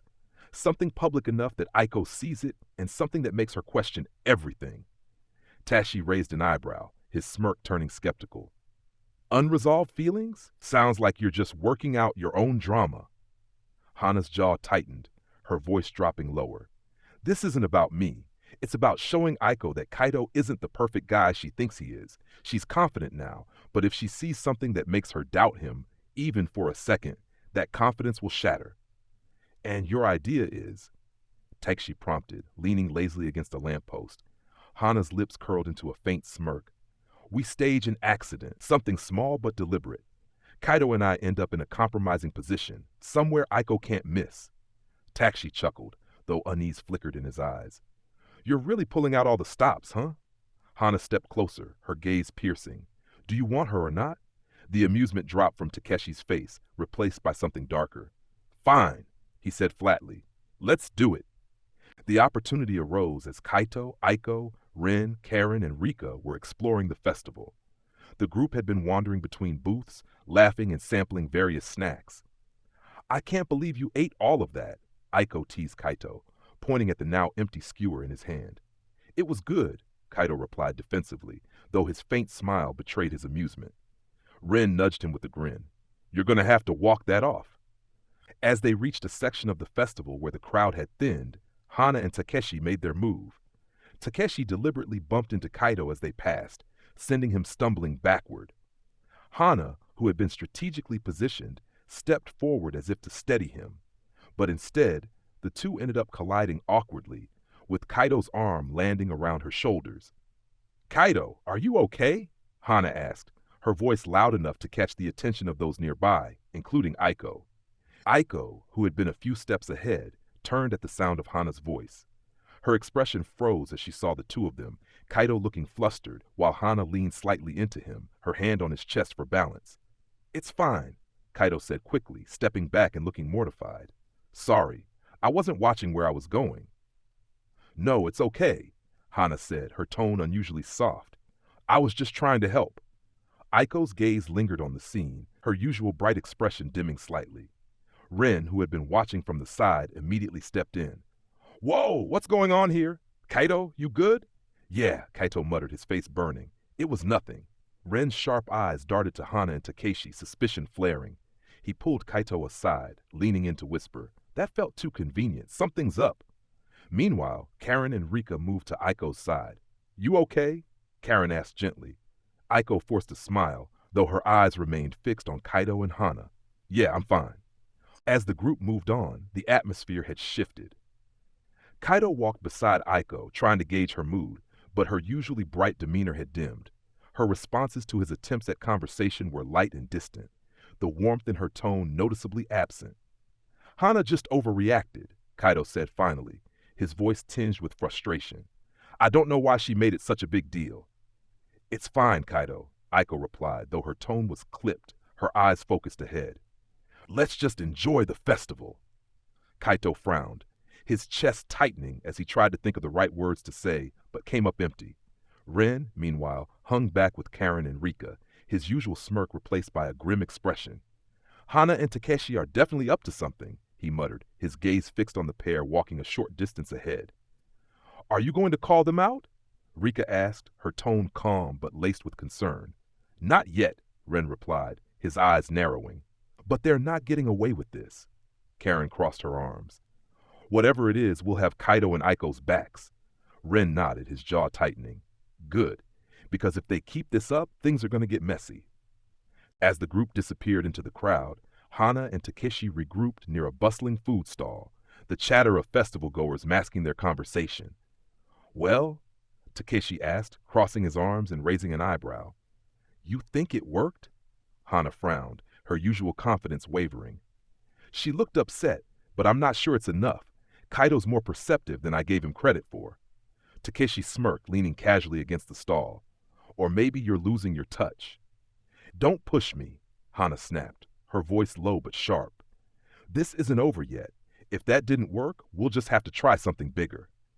Takeshi raised an eyebrow, his smirk faltering slightly. Bigger, huh? You're really willing to go all in for this.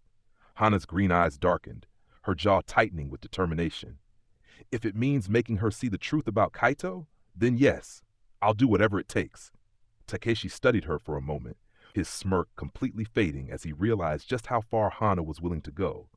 All right then, he said, his tone more serious now. Let's see what you've got. Hana didn't respond, her mind already racing with possibilities. She wasn't about to let her plan fall apart. Not now. As the air between Kaito and Aiko settled into an uneasy calm, Aiko looked away, biting her lip. I need some time to think, she said softly. I'll be back. Kaito reached out slightly, but her determined expression made him pull back. He nodded, watching as she disappeared into the crowd, the colorful festival lights reflecting in her hair. A heavy weight settled in his chest, but before he could dwell on it, a voice broke through his thoughts. Kaito! He turned to see Hana approaching, her face shadowed by an unreadable expression. The faint glow of the lights above barely softened the intensity in her green eyes. She stepped closer, her gaze locking onto his. "I saw what happened," Hana said, folding her arms. "You're upset." Kaito frowned, not in the mood for another confrontation. "What do you want, Hana?" "What I've always wanted," Hana replied, her tone sharp but laced with something softer. "To understand why you're doing this to yourself." "To us." "To us," Kaito echoed, incredulous. "Hana, there is no us, not anymore." Her jaw tightened, but she pressed on. "And whose fault is that, Kaito? I tried to keep things steady between us, to salvage what we had, but you're so wrapped up in her that you can't even see what you're doing." Kaito's frustration boiled over. "What am I doing, Hana? Moving on? Trying to be happy for once? I thought that's what you wanted." "I wanted you to be happy," Hana admitted, her voice cracking slightly. "But not with her. You barely know Aiko, and you're throwing everything into someone who doesn't even care about you the way I—" "Stop," Kaito interrupted, his voice firm. "Just stop. This isn't about Aiko not caring. This is about you not getting what you want. Admit it." Hana flinched as if struck, her lips parting but no words coming out. Before either of them could say more, Aiko reappeared, standing a few feet away. Her blue eyes darted between the two of them, suspicion clouding her expression. "What's going on?" Aiko asked, her voice quiet but tinged with an edge. Kaito stepped back, guilt washing over him. "It's nothing." "It didn't look like nothing," Aiko said, her gaze narrowing on Hana. "What did you say to him?" "Only the truth," Hana replied, her tone clipped, "that he's throwing everything away for someone who's just going to hurt him." Aiko's eyes widened, and for a moment she looked genuinely stunned. Then her expression hardened, her voice dropping to a sharp whisper. "You don't know anything about me."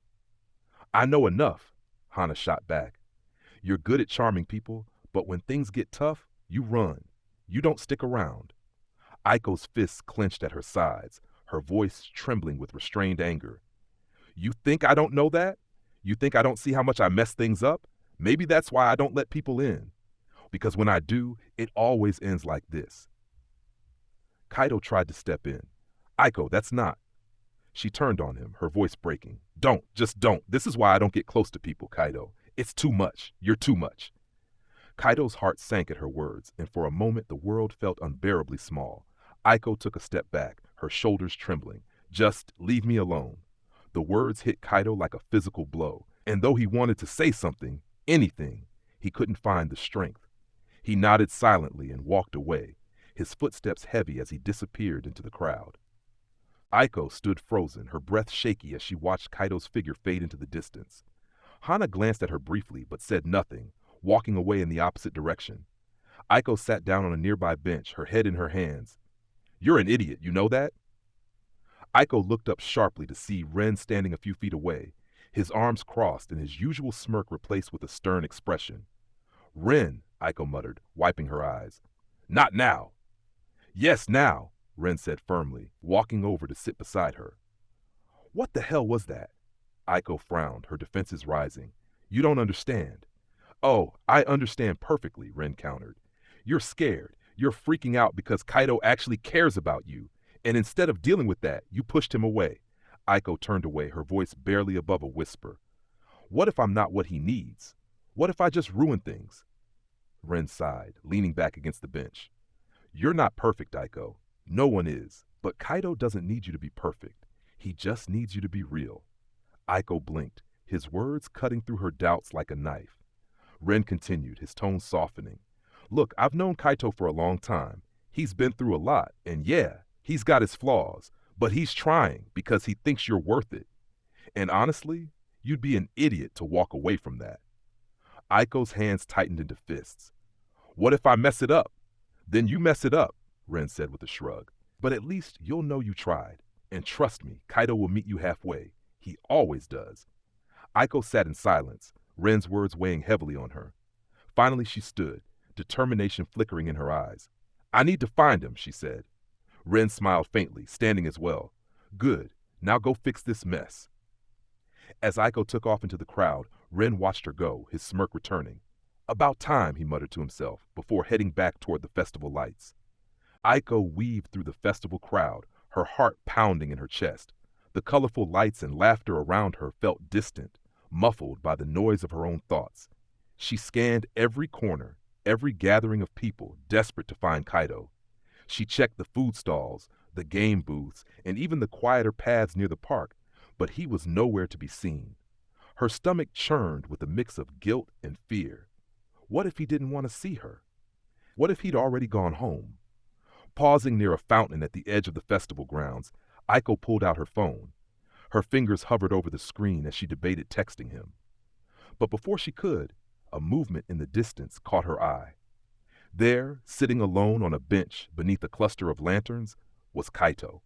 His shoulders were slumped, and his head was bowed, his hands resting loosely in his lap. Aiko's chest tightened at the sight. She hesitated for a moment, gathering her courage before walking toward him. Kaito didn't look up as Aiko approached. He didn't need to. Her presence was as familiar to him now as the sound of his own heartbeat.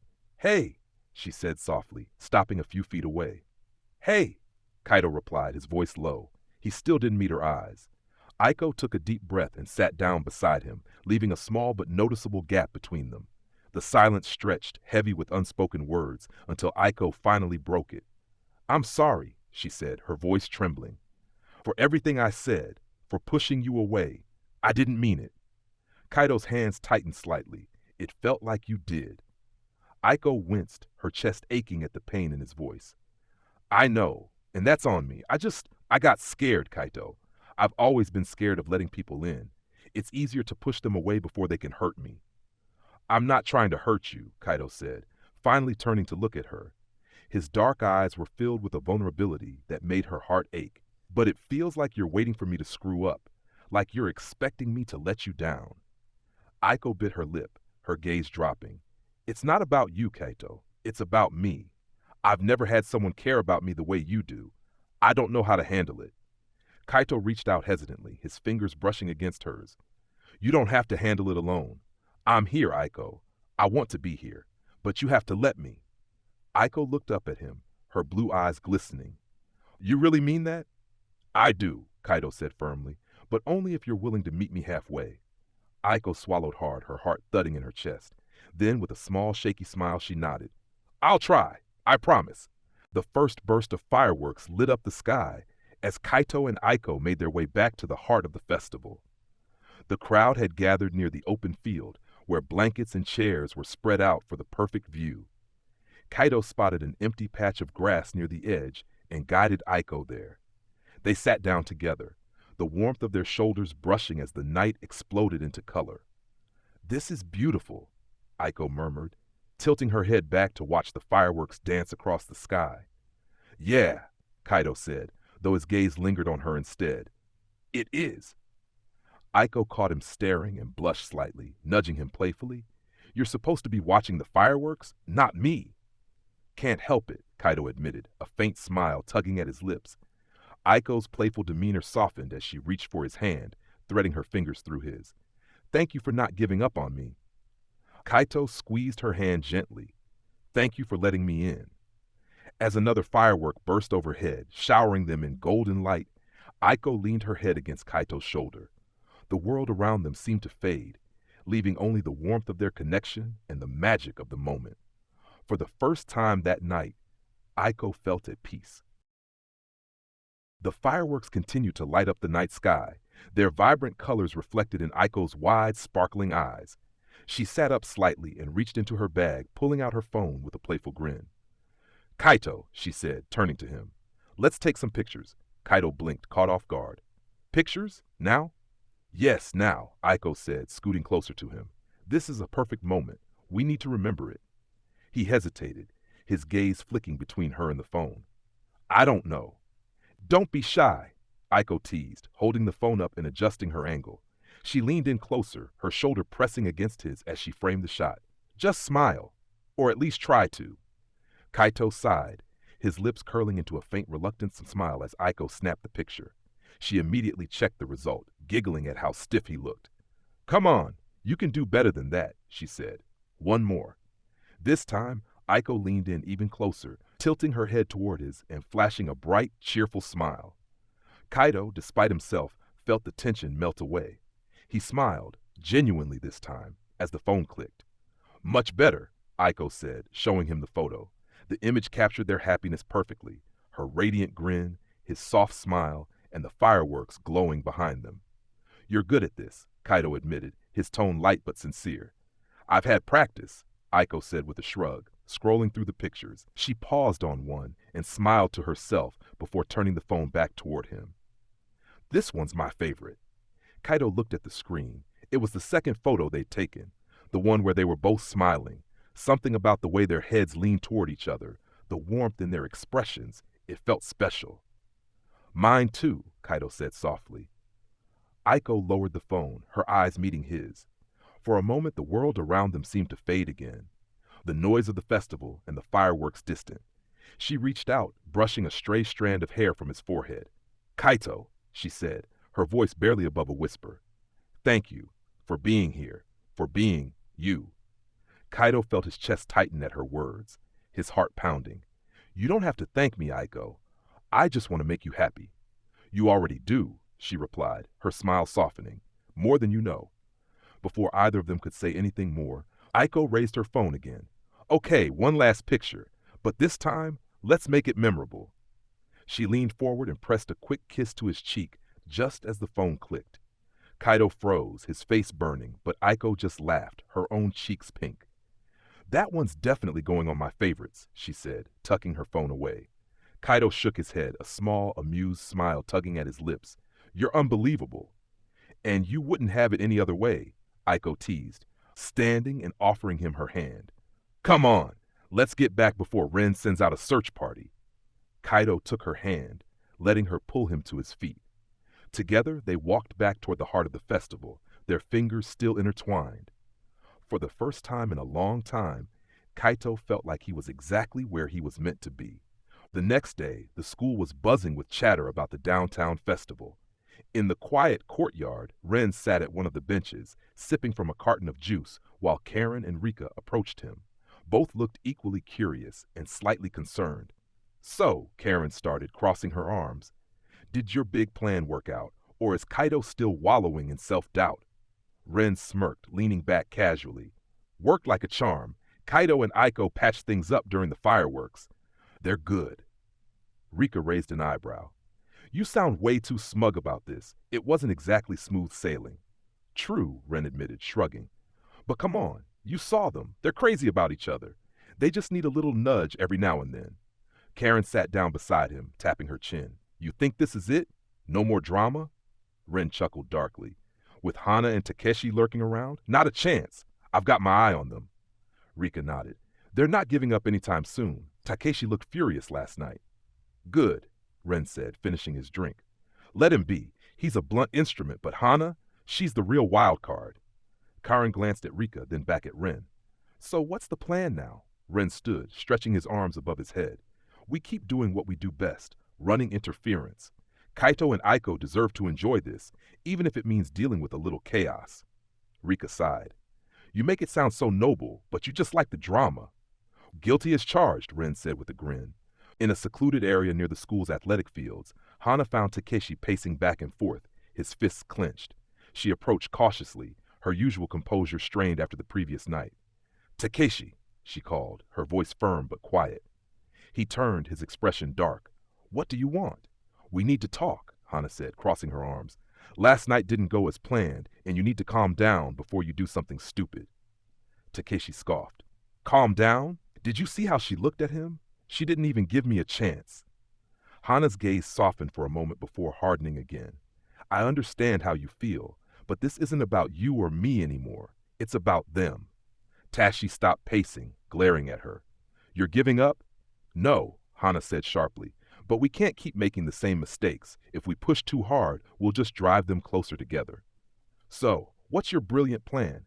Takeshi asked bitterly. Hana hesitated, her mind racing. We let them think they've won.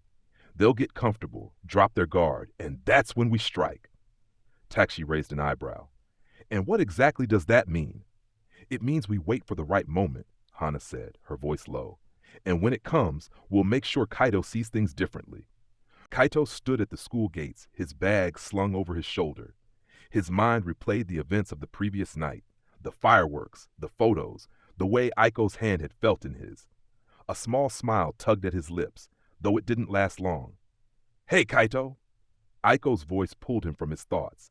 He turned to see her jogging toward him, her pink ponytail bouncing and her usual bright smile firmly in place. She looked no worse for wear after the emotional roller coaster they'd been on. "Morning," he said, his tone soft but warm. "Morning," Aiko said cheerfully, falling into step beside him. "Sleep okay?" "Yeah," Kaito replied, glancing at her. "What about you?" Aiko hesitated for a split second before nodding. "I'm good. Thanks for, last night." Kaito's chest tightened at her words, but he forced a smile. "I should be thanking you." They walked in comfortable silence for a moment before Aiko suddenly stopped, grabbing his arm. "Wait, I forgot something." "What?" Kaito asked, confused. Aiko pulled out her phone and held it up. "We didn't take a picture this morning. First day back after the festival. It's mandatory." Kaito sighed but couldn't hide his amusement. "Fine, but no goofy poses." "Deal," Aiko said, snapping a quick shot of the two of them. She looked at the photo and grinned. "Perfect." As they continued walking, Aiko glanced at him out of the corner of her eye. "Hey, Kaito?" "Yeah?" "I'm really glad we're doing this," she said, her voice softer now. Being together." Kaito felt his heart skip a beat. "Me too." Aiko's smile widened and she looped her arm through his. "Okay, now I'm ready to face the day." As they approached the school building, Kaito couldn't help but feel that despite everything, things were finally looking up. The first snow had come and gone, leaving behind a soft chill that seemed to settle into Kaito's bones as he sat by his bedroom window. The last rays of a pale winter sun spilled across the desk where his sketchbook lay open, half-finished drawings scattered across the pages. Most of them were of Aiko, her bright smile, the curve of her cheek as she laughed, the way her hair caught the sunlight. He let out a sigh, leaning his head against the cold glass. It had been weeks since the festival, weeks since that roller coaster night of misunderstandings, reconciliation, and fireworks. Things between him and Aiko had settled into something steady, something comforting, but the memory of her words lingered in the back of his mind. "This is why I don't get close to people." Kaito had brushed it off then, reassuring her with everything he had, but now he couldn't stop himself from wondering. Was she still thinking that way? Was she still afraid? The transition to winter brought changes to the school routine. The buzz of fall festivals was replaced by preparations for the next term, and students bundled up in coats and scarves, the schoolyard alive with clouds of visible breath and chatter. Kaito stood near the gates, waiting for Aiko. She arrived late, as usual, but the sight of her was enough to chase away the chill. Her pink scarf was wound tightly around her neck, her cheeks flushed from the cold. She grinned as she approached him, holding up 2 steaming cups. "I brought coffee," she said, handing him one. "Don't say I never do anything nice." Kaito took it with a small smile. "You're late." "Fashionably late," she corrected, her tone playful. "Big difference." They started walking toward the building together, their steps in sync. The quiet between them wasn't awkward, but it wasn't entirely comfortable either. Aiko glanced at him sideways, her usual confidence subdued. "Hey, Kaito," she said suddenly, her voice softer than usual. "Do you ever think about the future?" The question caught him off guard. He turned to look at her, but she kept her gaze forward, her expression unreadable. "The future?"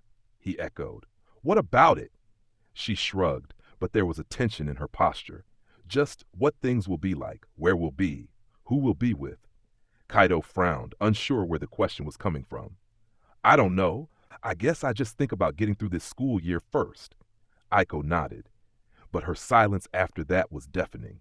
Kaito wanted to ask more, to press her, but something about the way her fingers tightened around her coffee cup stopped him. She was holding something back.